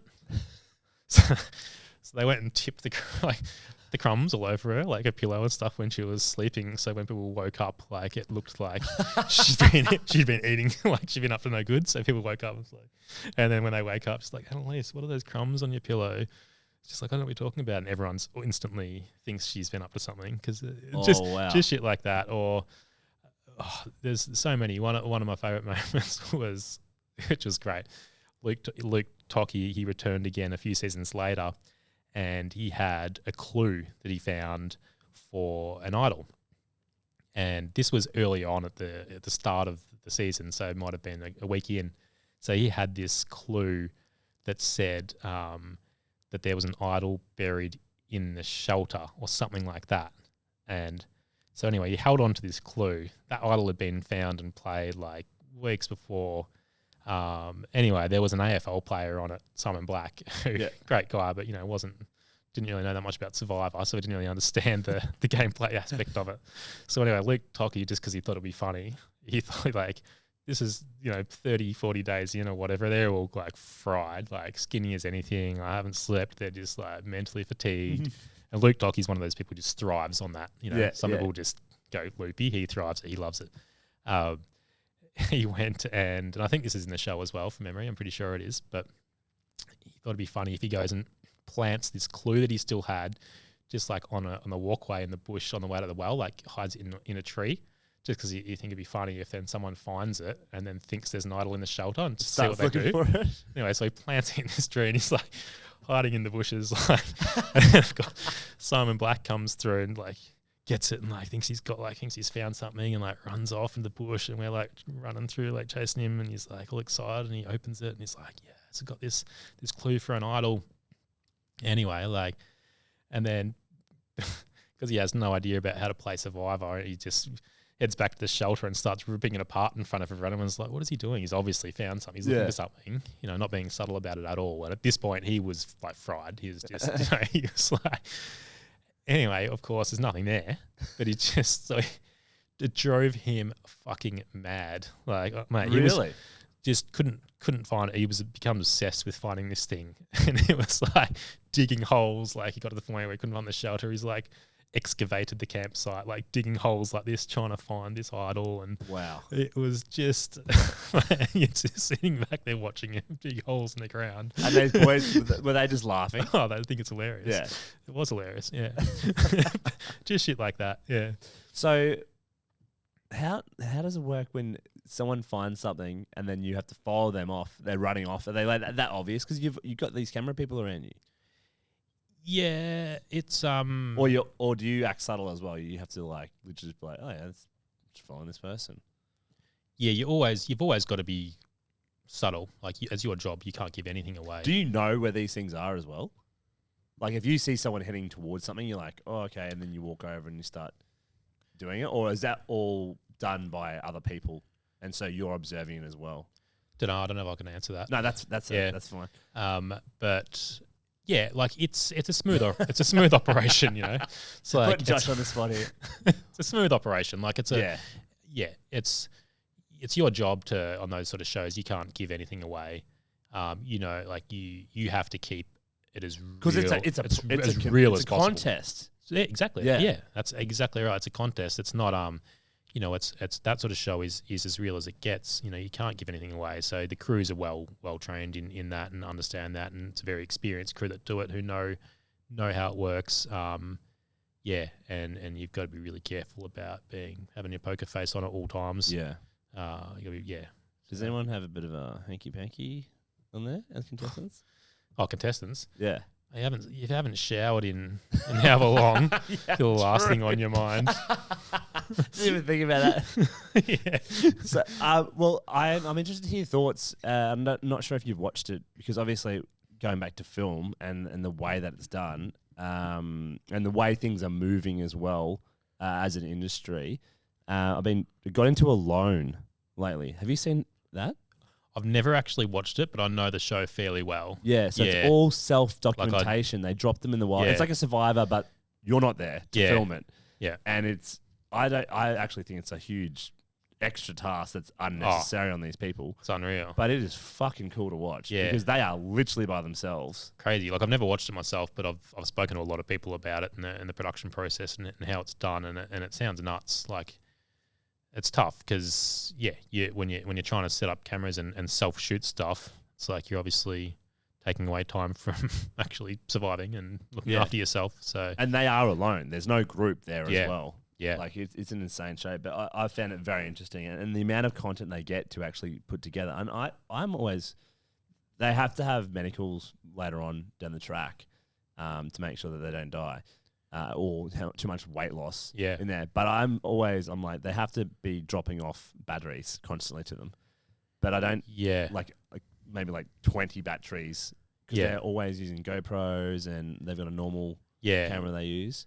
I don't know exactly how that sort of how it would work specifically, but my guess would be that they would have like a drop zone. Yeah. So you got to go out to that and find. Yeah, they would avoid having any contact. So it'd be just purely a matter of it's the spot where you go and leave something, and then don't go there unless and then people would come and swap them over. Yep. Basically a letterbox, really. Maybe that would be my guess. With equipment. Like, if you're getting into film, you bought your first camera? And was that a jack of all trades as well, or did you?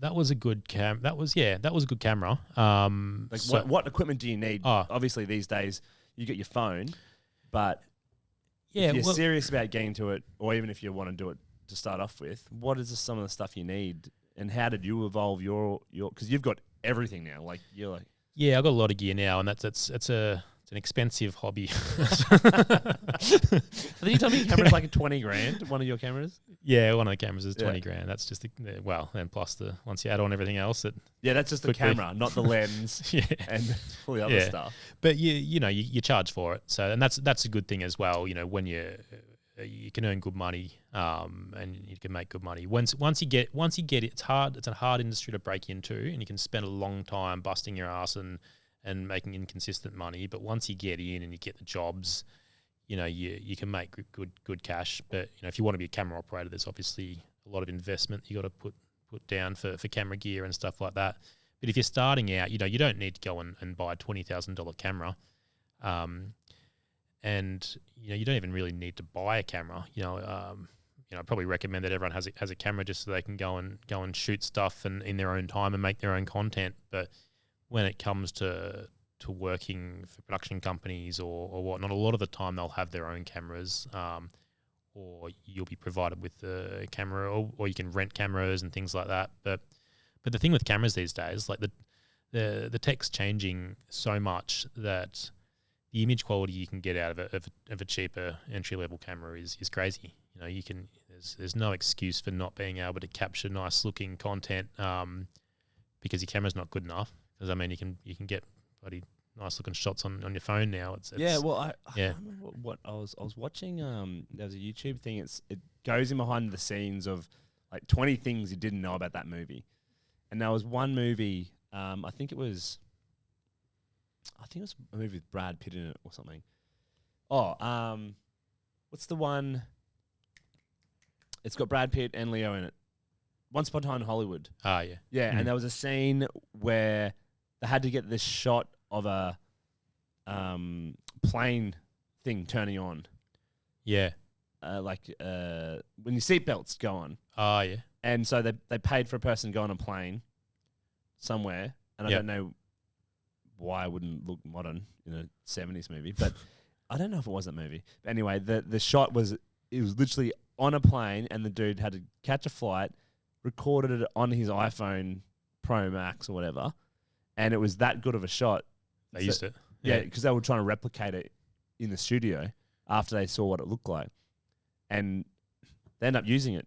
Yeah. From an iPhone on the big screen. Yeah. Well, that's the thing. Like the resolutions is good enough, and the quality is good enough, and like the audience doesn't care or know what camera you shot. It was a 1 second shot, by the way. Yeah. But like they've shot films, like good films on phones. Like they've I think it's Tangerine. They shot that on a phone. You can shoot.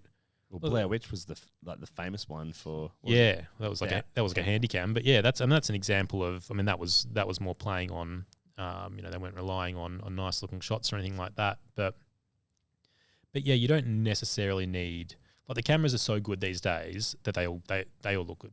The pictures look good in all of them. So when you're spending more money on cameras, it's not necessarily about because you're getting a better image quality. Yeah, like, you can rush out and go buy, an Arri Alexa or a Red Dragon or something and spend a fortune. You're going to get a really nice image out of it. But even then, like, it's not going to make your images look good. A lot of the time, when you start spending more money on cameras, you're paying for the additional features, like things that most people wouldn't even think about. Like what? Like multiple XLR inputs. So when you're working with a soundy, he can plug his microphones into your camera. Time code, things that most people wouldn't even care about. When you're working in broadcast, bigger TV shows, you need that sort of stuff. You need those features. But your average Joe doesn't need that. And if you do, you're probably better off going and hiring a camera rather than spending $20,000 on one. Just go and hire a camera, $250 a day, and if you're charging the right rates for it, you make your money back easy. Yeah. Okay. So in terms of gear, it's a funny one because it kind of depends on what you're doing, and I think every there's a lot of aspects to video production and video and all of that. So it kind of depends on what you're focusing on. If you want to go travel and make vlogs and do all of that, you want something that's small, that's lightweight, that's compact, that's gonna that's you can throw in your backpack, that's not going to get destroyed. If you're because what have you got, Ryan? What camera did you just get? Yeah, which is awesome. Like, I've got an A7S III, and still it's fucking, what is it, $7,000 or something? Yeah. Like, it's not cheap still. No, that's not cheap, but that's a professional camera. I use my A7S III. I've got a Sony FX9, which is a bigger $20,000 broadcast camera or $18,000 broadcast camera. But to be honest, like, I don't really know that I can't tell the difference between that and the A7S III. I'll use the A7S III on broadcast shows. Like, I shot a show for Paramount Plus earlier this year, and I shot a lot of that content on the A7S III, and it looks awesome. No one can tell the difference. So yeah, it's hard to say, like, when it comes to cameras. What's your go-to? Like, what's your favorite piece of equipment that you just couldn't live without? Probably my Sony A7S III. Yeah, wow. Because it's just light. And I think because I travel so much for jobs and shoots, I'm always on a plane, fly to this place, jump in a car, drive out to somewhere in the middle of nowhere, then hike up this bloody hill and shoot this, and you've got half an hour to do it, and then get back to the airport again. Like, it's as soon as you start lugging around big cameras and Pelican cases and all of that, it's just not practical. So having a camera that looks so good, that's practical and easy to use is far more beneficial than all the bells and whistles that come with the bigger broadcast cameras, because the image just looks exactly the same. At the end of the day, the audience doesn't care what camera you shot something on; they just care about how good the picture looks. Yeah, 100%. So yeah. But once again, like, in saying that, you wouldn't be able to use that camera on, if I was shooting a reality show, I wouldn't be able to use it because it's just not practical. It's just not ergonomical, and different cameras are made for different ways of shooting. Yeah. Okay. Reality show, you need something you can put on your camera that you can move around, that has all the the little features that you need. So yeah, you can't be carrying a little handheld mirrorless DSLR around. What are you on, like a chest rig or something that's got all the weight loaded up in your shoulders? For long periods of time of filming. Yeah. So you have like an easy rig which sort of attaches to the top of your camera and basically takes the weight off your arms. You can only because a lot of jacked cameramen walk around. Oh mate, it's like they're not light. That's the thing. Like, they're heavy. Like, when you do those shows on camera, you're carrying around. You're doing long days. It's like carrying bloody dumbbells around for weeks on end, 10, 12-hour days straight. Like, some pretty thick camos out there.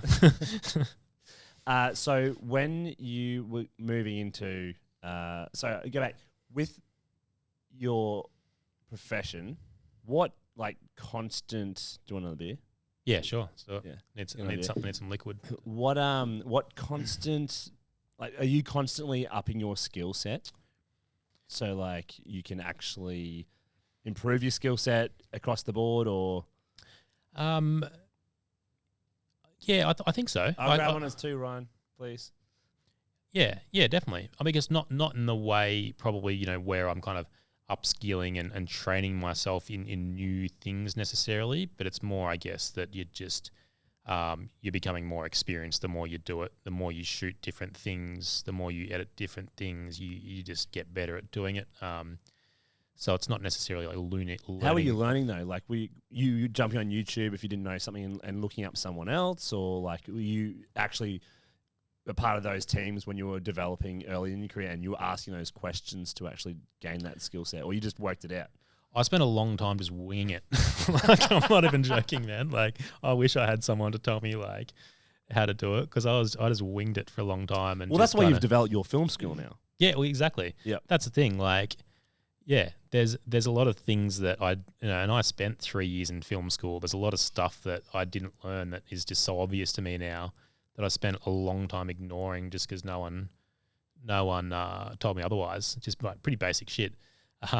But yeah, so you kind of just learn over the years, probably just from experience of watching a lot of stuff, working with other people and seeing how they do things. Just hearing the feedback from that was a big part for me, especially when it came to producing and editing. When I was doing a lot of documentary work and putting these things together in post, learning about structure and how to structure things like pacing, how to cut things together so they're engaging. Thanks, man. Yeah, so a lot of it's just Cheers, man. hearing what other people have to say. Cheers. Yeah, so that's probably a big part of it, just working around other people. Not so much about, everyone jumps on YouTube and looks up how to do things, or just how things work or whatnot. So that's a resource that's always handy when you need to know something, but it's not like educate myself off YouTube. Just the experience is the biggest thing. Yep. Experience in Rebel Film School. Yeah. Did you have any mentors, like, as you got these jobs? You're obviously working with some people who are good in the industry. Yeah. Whether it be not directly, but they'll be a part of your team. Yeah, definitely, absolutely. Yeah, there was always people doing different jobs, always had different mentors. So doing the early sports documentary stuff, when I was doing that, I had some good mentors and people that would, never afraid to give you the hard truths and sit down and look at what you're doing, going, why are you doing this? This doesn't work. Why? The thing when you're actually shooting and creating videos and you get so caught up in what you're doing and you fall in love with your own content, that doesn't matter, because it's all about creating something that's engaging. So it's one of the hardest things as a filmmaker is when you capture something that looks amazing and it's like, really cinematic, and you go, this is great, this scene, but it just doesn't fit in and it just doesn't work with the structure of what you're doing. And a lot of the time people try and force it just because they're so in love with it. And a big part of me was getting to a point where I just sort of took a step back from what I was doing, and started thinking about, how the audience views what you're doing rather than how much you're in love with what you're doing, because it doesn't translate all the time. Just because you are really proud of something you've shot and you think it's really interesting, the audience, it doesn't translate to creating engaging content. So the big thing for me was learning how to let go, not be a perfectionist. Perfectionist not the right word, because I think I was a perfectionist for a long time, and I still am, and I think it does serve me quite well. Just on those details, because I'm still pedantic about if a product has a dent on the lid, it's not going out because someone's got to pay that bit of money for it, and even down to the shape of the bottle, or the weight of our products. Yeah, I go into that much detail, but broad stroke, I normally look way bigger picture. On things like that. Yeah, and I think that's what you've got to do. I think it's about the big picture. So trying to cram all this stuff into a video and have this 2-minute interview because it's all so good and you don't want to cut anything out because you know how good it is. It just ruins your end product. So you need to be brutal and just go, the audience doesn't know what's not in there and just cull and just focus on like understand structure. Like that was a big thing for me, just learning that structure of a story, how to structure a story, how to not so much how to structure a story, how to structure the components that go into a video that helps tell the story. So I suppose you could say how to structure a story, but how to make something so it has the right pacing, that it holds the interest, so it builds up and has these moments of intensity, and how to keep the audience engaged. That was a big thing for me, is like just learning those little tricks about how to construct videos. Is it a formula? Like, is it all shows and movies the same, and they're just different experiences and different stories, but the baseline is all the same? I don't think so. Like, No. there's things that you can talk about. There's different techniques and things that people talk about, which are important. Whether it's the biggest one, is like your 3-act structure when you're writing, and these different themes. But they're all kind of just guides that you can kind of adhere to. I think every story is different. Every video is different. If you're making a 2-minute video, little doco branded piece or something like that, they're all different, because the people telling the story are different. The characters are different. The locations are different. So if they're not, it's your job to make them different. Yeah. Okay. So that's sort of one of the trickiest things as well. And I think the problem is, for a lot of video producers, is that they have a set way of doing things, and I see more often than not, especially in kind of the corporate video world and with marketing videos and things like that, there's this way that people create content, and it's just fucking boring. Like it's and I think Like I've got those the corporate videos from The Office. Oh, but I think it's just because it's like this understanding of this is how things are done, and I think it's interesting for me because I started in that world and then kind of moved into the documentary world, and you couldn't get away with that. It was like you need to think of different ways to make things engaging, and now kind of looking back on the marketing videos and that, and there's so many things that people aren't doing, and different techniques that people aren't using to create videos, and their videos are just boring. And like all of these people talk about, I'm going to make story focused marketing videos for brands. It's like this buzzword, story focused video. It's like, you're not, your videos are just interview, music, and some B-roll shots. Like, just because it's someone talking about their life doesn't mean it's story. Like, people don't understand. There's a lot to story. There's a lot to the idea of story. What is story then? There's a lot of aspects to it. Story is made up of a lot of components. It's about character, so it's about who your subject is. So and what are the character components that you're focusing on, and then how you present that to the audience. So it's about mood, it's about tone, it's about jeopardy and conflict. It's about pacing and structure. There's a lot of elements, and all of those things should work together to create a story. And people think, those things don't come into play when you're making a marketing video, you're making a business video, and like they absolutely do though. Like people think, that's not relevant. And those are like, themes that come into play when you're writing a screenplay. It's like they apply 100% to any video. And I think people should be focusing on them more when they're making marketing and branding videos, because there's this thing, and I always hear people say when they know they want to make videos, they know that video is effective, and they want to create videos for their business, or they want to utilize video, but they don't know how, because they don't know what is there to shoot. Like what am I going to put in the video that's actually interesting? It's me just talking about my business, So, but the thing is, you've got to sort of step back from that a bit and go and think about your business as a story. So you as a person, you've got to think of yourself as a character, or you've got to think of your client as a character. What are their character beats? What are their character components? What's the jeopardy of what they're what's the conflict of what they're doing and what they're trying to achieve, and how does so conflict being, whatever that hurdle is that they're trying to overcome. Are you going into a product launch? Is there something that this thing that's happening in their business that's relevant to the whatever video you're creating? Like, that's the point of conflict. The jeopardy is what goes wrong if they don't get it right. Maybe they'll lose some money, but it's more than that. It's like, my life falls apart. I have to sell my house. My dream of doing this doesn't get fulfilled. It's all of these big dramatic themes that can come into play in the smallest video, and making them work together to tell a story.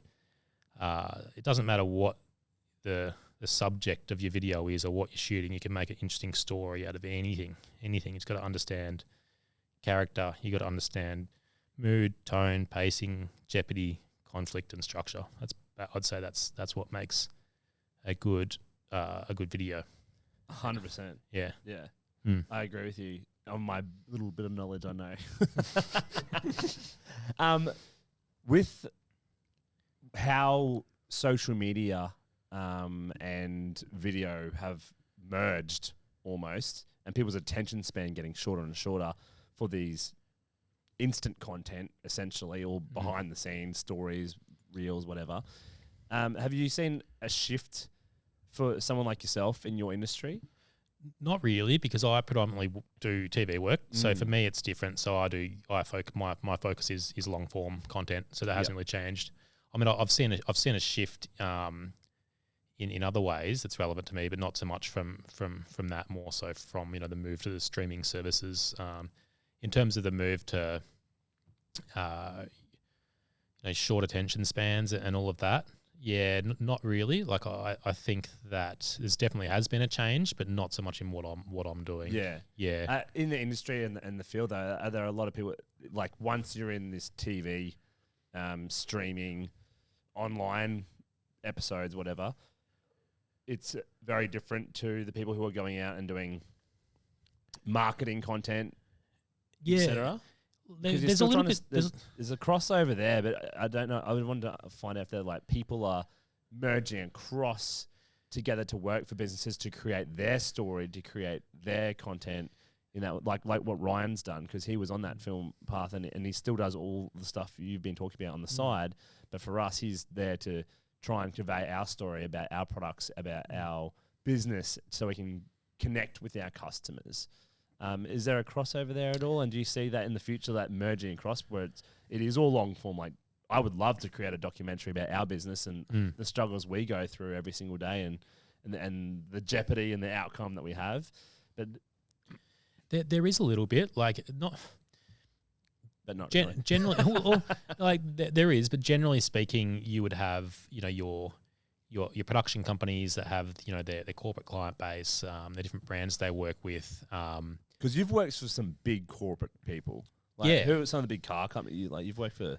I do a lot of stuff for, recently I've done stuff for Subaru and Toyota and Nissan and Mazda and so I do a fair bit of car stuff. Yeah. So, but I guess, and I'll be an example of, in between, my focus is TV work and the broadcast side of things, but in between jobs, I'll pick up sort of corporate work or branded work or agency work in between. But so I think the problem is when people work in broadcast world, it chews up so much of their time, and you're doing long contracts, 2-month jobs. You're getting booked for 2 months straight on jobs. You don't really you're not really thinking about the business video sort of side of stuff. Whereas people that work more in that corporate video world, when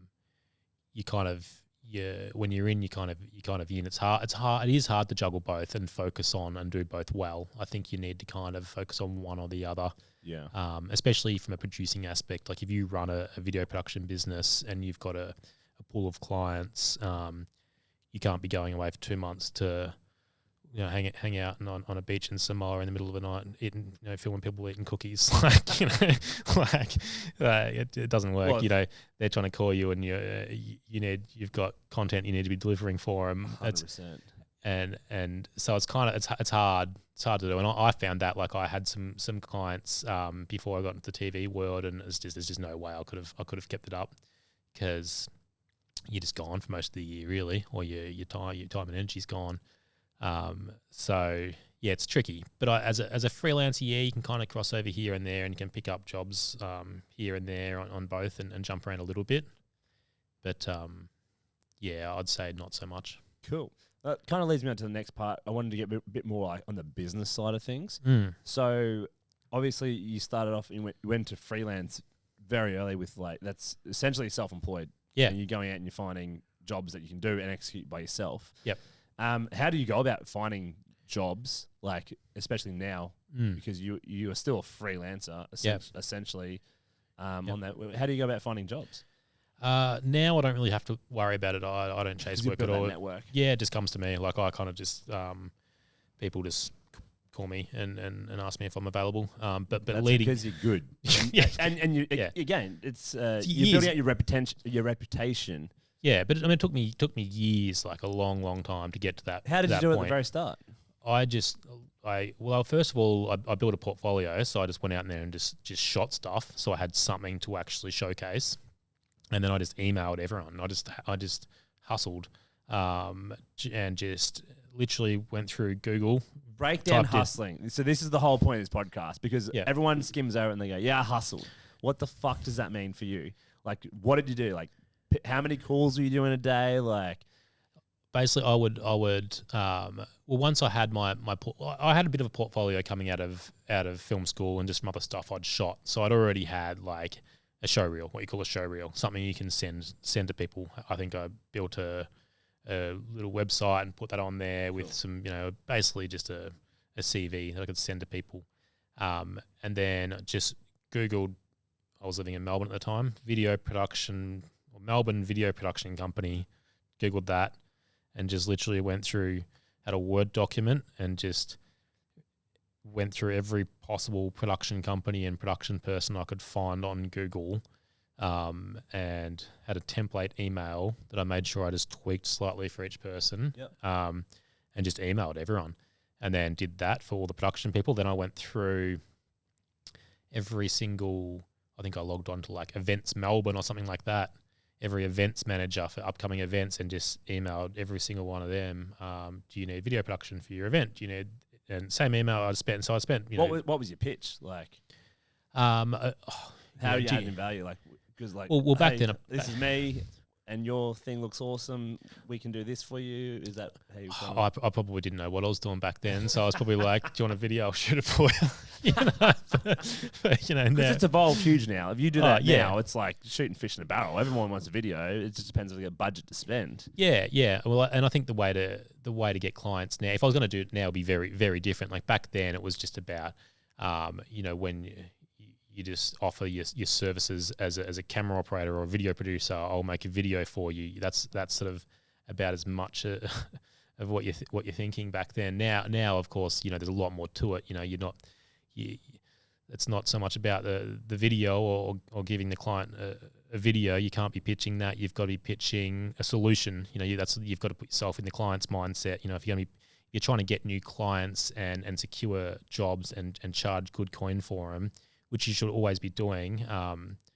You should be putting your value up higher, way higher than you think it is, because and basing that on the value that you can offer the client, by looking at what's their problem and how I'm going to solve it for them with video. So it's not so much about here's a video to have a nice looking cinematic video that you can put on your web page that people can look at if they happen to click on it. It's about how can I use video to solve a problem for you and ultimately add more value to that client. So you kind of need to take that mindset on and put yourself in their shoes. They don't want a video because they want a pretty picture to put on their wall. They want video because they want to solve a problem with it. So I think once people kind of start to think about that and start to think through that, it changes your mindset a little bit in terms of what you're pitching and how you're pitching. So I think a big problem is a big thing to consider is just trying to work out what the client is trying to achieve, ultimately by using video in the first place, and then sort of honing in on that. because it's probably about, we want to engage more people or get more calls or do this, and it's all going to lead down the route of we want to make more money. Yeah. And video is a way to get there somehow. And a lot of the time they won't understand, like they know that video is effective and a good tool, so they want to utilize it, but they might not know the intricacies of how it works and the opportunities. So it's also about offering that to them as well. So explaining, because some people, I know with, like, I'm super creative and I understand that you need to get given a very specific thing, and then you go, the rest is yours, and then you let the artist do their thing. yeah. But I know there's a lot of people who are like, I want this, and then they give it to them. It's exactly what they asked for, and they're like, no, I don't want that, and they keep changing it. How do you deal with that? It's the worst thing. Like, it's as a creative, and I remember that, like, how do you deal with it? You just got to step back from what you're doing. I kind of touched on it before, just not be in love with your work so much, especially when you're making videos for people that are paying you to make them. Yeah, it's for them, not you. Because there's a lot of times, especially when I was working for a corporate video production company and making content, and you spend ages and you get all creative and you put awesome music to it, and they come in and rip it to shreds and basically ask you to give them something that is of a lesser production value than what you created in the first place. But it's like, whatever, I don't care. Do it and move on to the next one. Pay your bill. But yeah, exactly. So, but I think it's a hard thing as a creative. You've got to really, if you're trying to find clients and you are trying to start a video production business and find work that pays well, you need to put yourself in the client's shoes and start thinking about what you're offering rather than video. It's video solution or video strategy.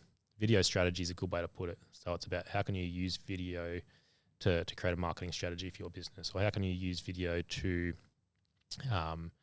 create brand awareness. And it's not there's a lot of aspects to how, video funnels and how they can work, and there's different sort of things that you can pitch to a client to add more value to what you're offering, and things that, the client might not understand a lot of the time. So I think you just got to educate yourself about video and how it's being used in how businesses are using it effectively, so you can utilize that to pitch it to clients when you're trying to get work, because they might not know. Like, they think, I want a video, but they don't realize that what they have in mind, and the process that goes into creating that video. They might be able to get 3 videos out of that, and rather than just dropping them on their website all at once, if you maybe do a bit of a campaign over 3 months, that might be more effective, and it might not cost you that much more because the work's still being done. So, it's trying to pitch things to them, and get retainer-based clients and things like that. So it's not just creating one video. You want to get clients that come back to you for repeat work and repeat jobs as well. Yeah. So with balancing doing the work, because you're actually doing the actual work yourself, doing the producing, doing the editing, how did you balance that with the business side of things, like the accounting and making sure people find on invoices haven't paid yet? And oh man, invoicing, like that was the thing that like killed me doing freelance work, chasing invoices, doing my head in, because a lot of the time you do like anything, I suppose, but you kind of working in TV in the broadcast world is so refreshing because you don't have to worry about people not paying invoices. When you're dealing with these big production companies, like they pay like when they're supposed to pay. You don't even have to think about it. Put your invoice in, you get paid. Got a team. You got a team. You like when you're dealing with certain smaller agencies or whatever, you're always chasing invoices. It's like it's just a reality of the work. I never sort of, my focus has always been more of a contractor freelancer than a production company. So I am a I was production. going to say, you're almost like what I'd call a specialist if you're looking at it from like a doctor, or you're like a specialist that would come to because you're an expert in that field. Yeah, like I'm set up as a production company, so I have a production company, but it's just me. Yeah, it's just me, and that's how I like it because it's and I think that's because I've kind of got myself in a position where I can, I don't have to. The work comes to me. I get to do some really interesting, exciting, creative jobs. I get to travel and go to some awesome places, and I basically get to take holidays whenever I want. And I don't have clients, hassling me about making annoying changes to their boring videos. It's like, but that, that's just me, and that's just been sort of my path, and that's what I I like sort of working in that sort of more solo realm. Have you ever thought about like doing a full production company where you're actually running the business, or that's you? If you did that, you'd put on like someone as a CEO or a managing director, and you'd still be able to do your thing because that's what you love so much. Yeah, because you've set up as a lifestyle at the moment. Well, that's the thing. It's a lifestyle. Like, I have thought about it, but it would just mean that I have to take a step back from those other jobs. Sort of like I touched on. As soon as I'm set up as a production company with the client base, I can't be going away for 2 months to the middle of the outback to shoot a doco series, or going over to wherever it is to shoot this show. So you kind of got to give up on that. And I love it too much. I love it too much. And like, it's good money. Like, I don't really need to. Like, that's the other thing. Like, we don't need to earn millions of dollars. Again, I suppose that's one thing for the listeners as well. Like, you don't need to earn $100 million. Yeah. Like, if you're enjoying what you're doing, you have enough money to what makes you happy, and you still earn bloody good coin. But it's just like enough money to make you happy and live the life you want to do. Yeah. Fucking, that's all you need to do. Yeah. Well, like, I like the idea of kind of being responsible for myself, and that's it. And when I go to work, I'm jealous. But this is why. And when you touch on production company, this is why I kind of it led me to setting up Rebel Film School, which is about to launch, because that for me is that's kind of, I guess, the equivalent of a production company, in the sense where it kind of acts as a secondary thing, but it doesn't detract from me being able to do those exciting jobs. Yeah. So that's the earner that sits there in the background, and it means that I can pick and choose the interesting jobs when I want, and take the work I want, and have the financial stability to be able to do that. So why did you start Rebel Film School? Because when you told me about it, I was like, that is really awesome idea. And there's a couple of businesses that already do it, and they get external people in, and they just like, they're the platform, you know what I mean? But you obviously are so passionate. You're in the videos yourself talking about all the stuff. And so what was the whole purpose behind you kicking that off? Because there's a lot of work. It was huge. Well, like, the thing with doing freelance work is you work hard, like, you work long hours, you bust your ass when you're on jobs and you're doing contracts, but you also have a lot of downtime between jobs.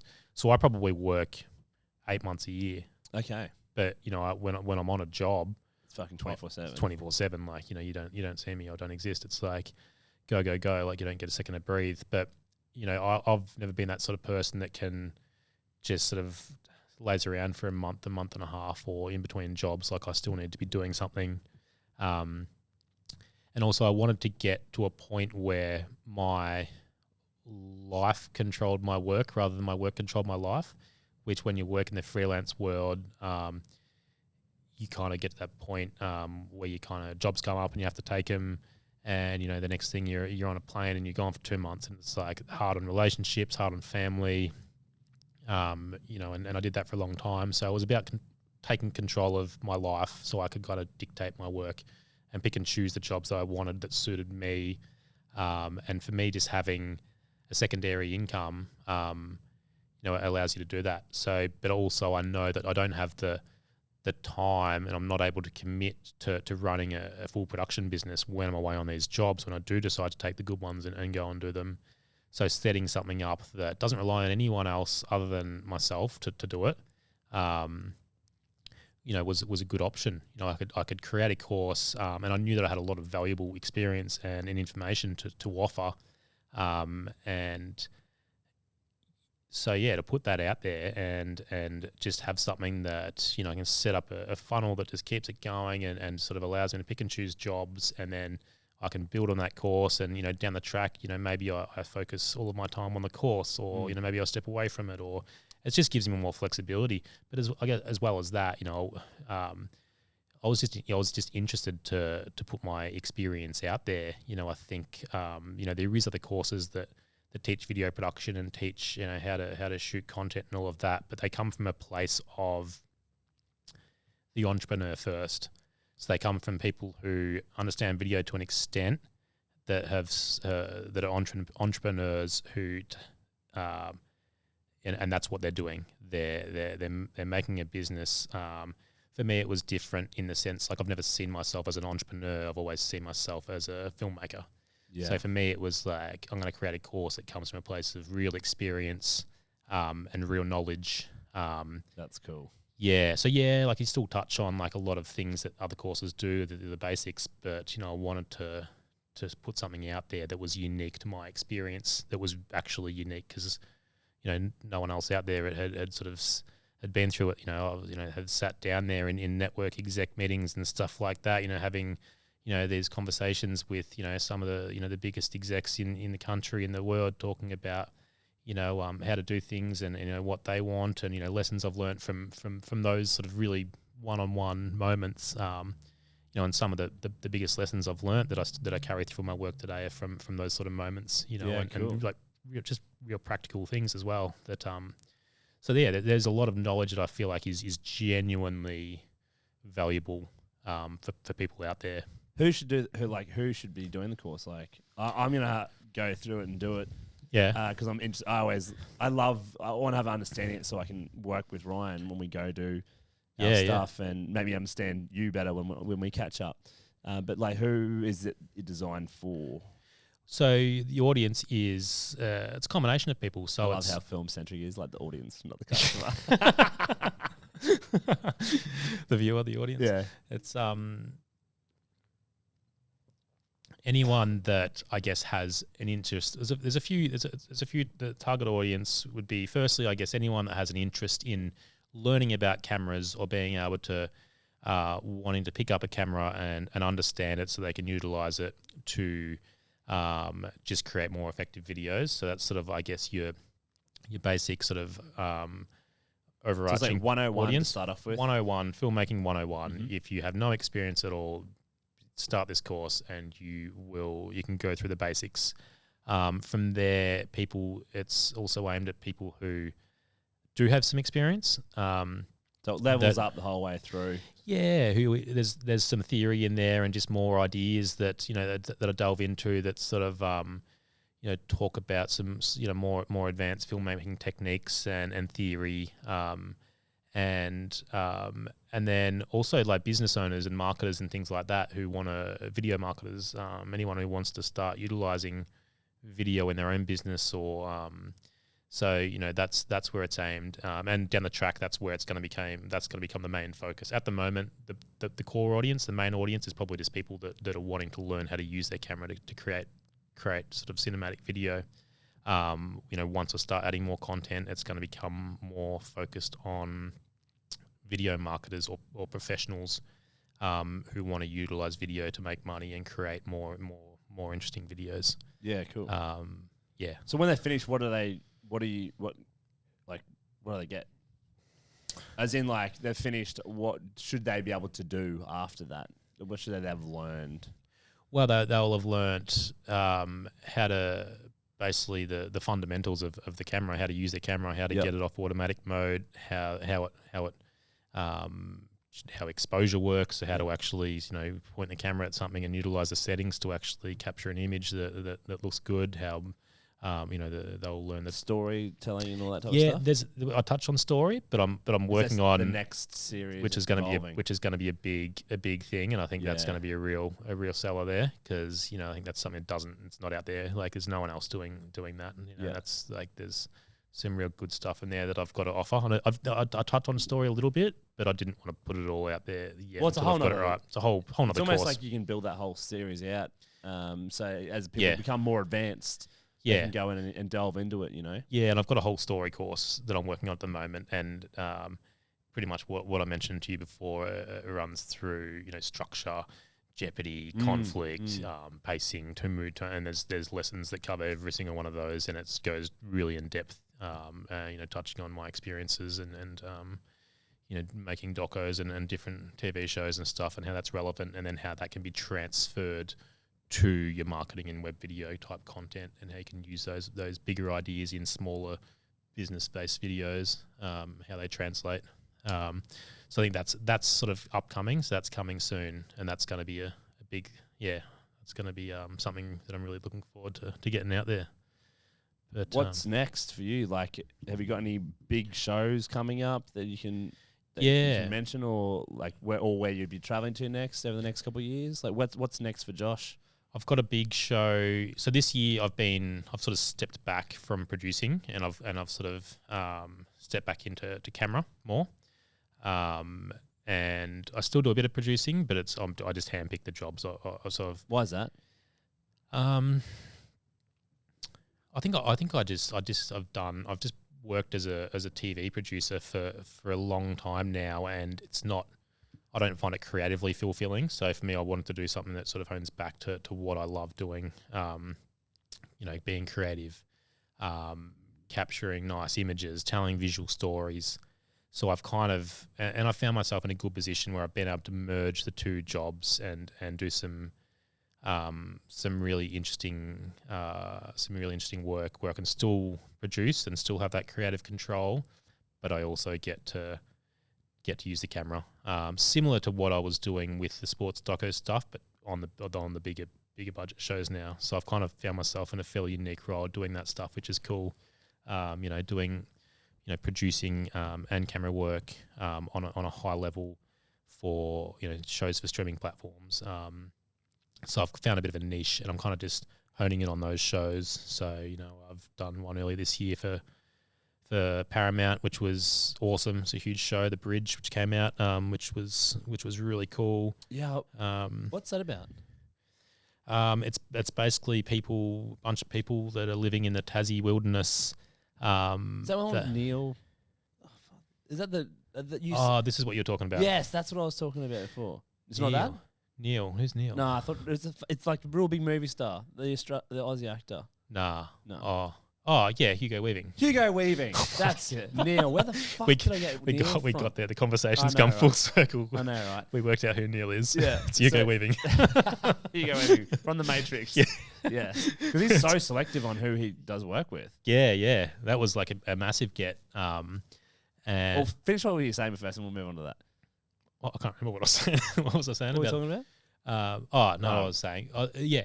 So it's about... for me, it's about just stepping back from the producing and just taking the interesting jobs, the really creative ones. So I've got a massive job for a streaming service coming up it starts next month. Amazing. Another really, really creative, really good show. Reality still, or?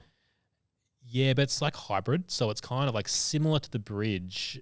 It's a hybrid. So it's cinema. It's almost its own genre.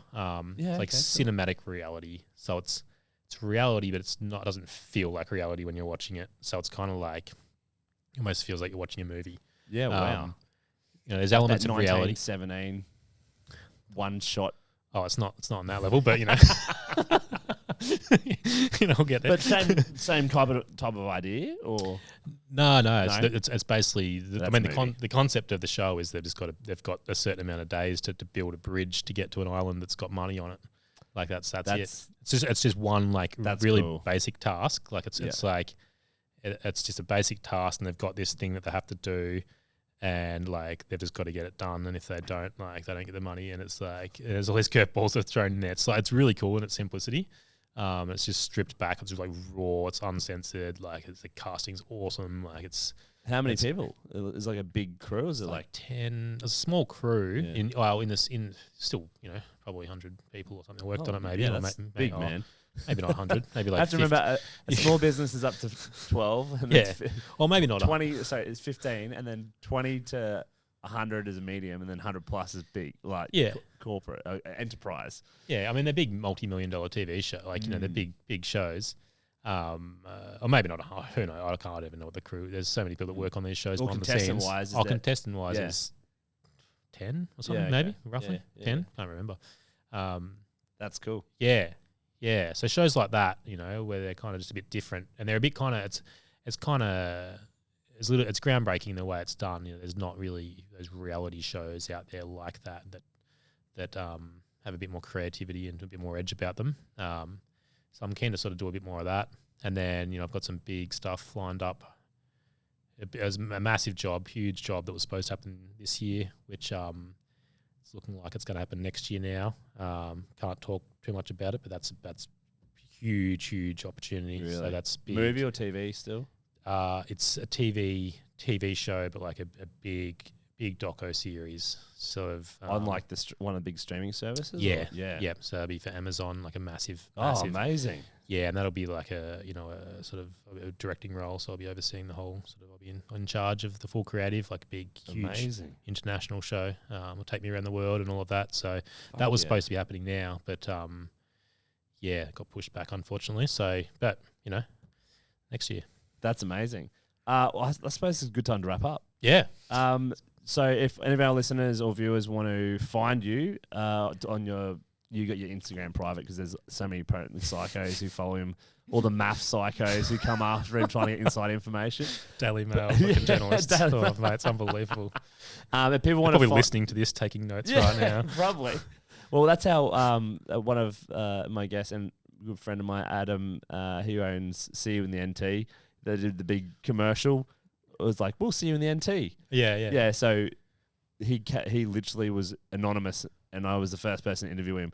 And then they used that against they put my interview quotes in his thing. Oh, really? Because he was very politically correct on that. Yeah. He literally, it is the biggest tourism generator, I reckon, for the Northern Territory. Crazy. And he does everything to support them, and his stuff is banned in certain places over there. I think a lot of people think that's the official marketing campaign. It was worldwide. He told, if you listen to that podcast, he literally tells a story of how it blew up. He was working, and it blew up all around the world, and sales were going nuts. It's brilliant. And he's created a whole business out of all the different slang names for brands. Yeah, and doing really well. So it's unreal. Yeah, it's an amazing unreal. story. But the ad was so well done. Yeah. You would appreciate that. I watched it. I was like, oh my God, the government's fucked. Until I met him, and then he's like, I made that ad. Well, I thought it was the official ad for a long time. It was they called themselves the unofficial. That's so good. Yeah, that's great. Ambassador NT. But where can people find you if they want to reach out? Because you've got Go Visually is your Visual Contact. Visual Contact is my my production company. Where can they find you on that? Visualcontact.com.au is kind of the website. That's I guess my freelance production company that I operate under. So there's a few examples of my work and stuff there. Otherwise, rebelfilmschool.com. Go there, and Instagram Rebel Film School. So that's launching next week, and it's going to be growing throughout the year. But if you jump on that, if you're interested in cameras, you'll find value in it. Amazing. Dude, thanks so much for coming on. Thanks for having us. Appreciate it. Cheers. Boom. Hey guys, I hope you enjoyed that. How interesting. I don't know if there's many people who've interviewed people who did film like this before or had an insight to how that industry works and the job aspect all the way through to equipment, technical stuff, and then the business side of this as well. So I hope you learned a lot. I hope you enjoyed it. I cannot wait to see Josh's Amazon feature next year. It's going to be massive. And he hasn't even told me. So, guys, I hope you enjoyed that again. If you liked it, please subscribe. Give us a review on the podcast. We don't do any advertising. We don't ask for anything. We just want to make good content for you. If you don't like it, don't do anything. But if you did, please share it with a friend. Just one friend. That's how we build it. And hopefully you're getting some value out of this. We've got some awesome new people coming up. And I look forward to talking to you soon. Bye.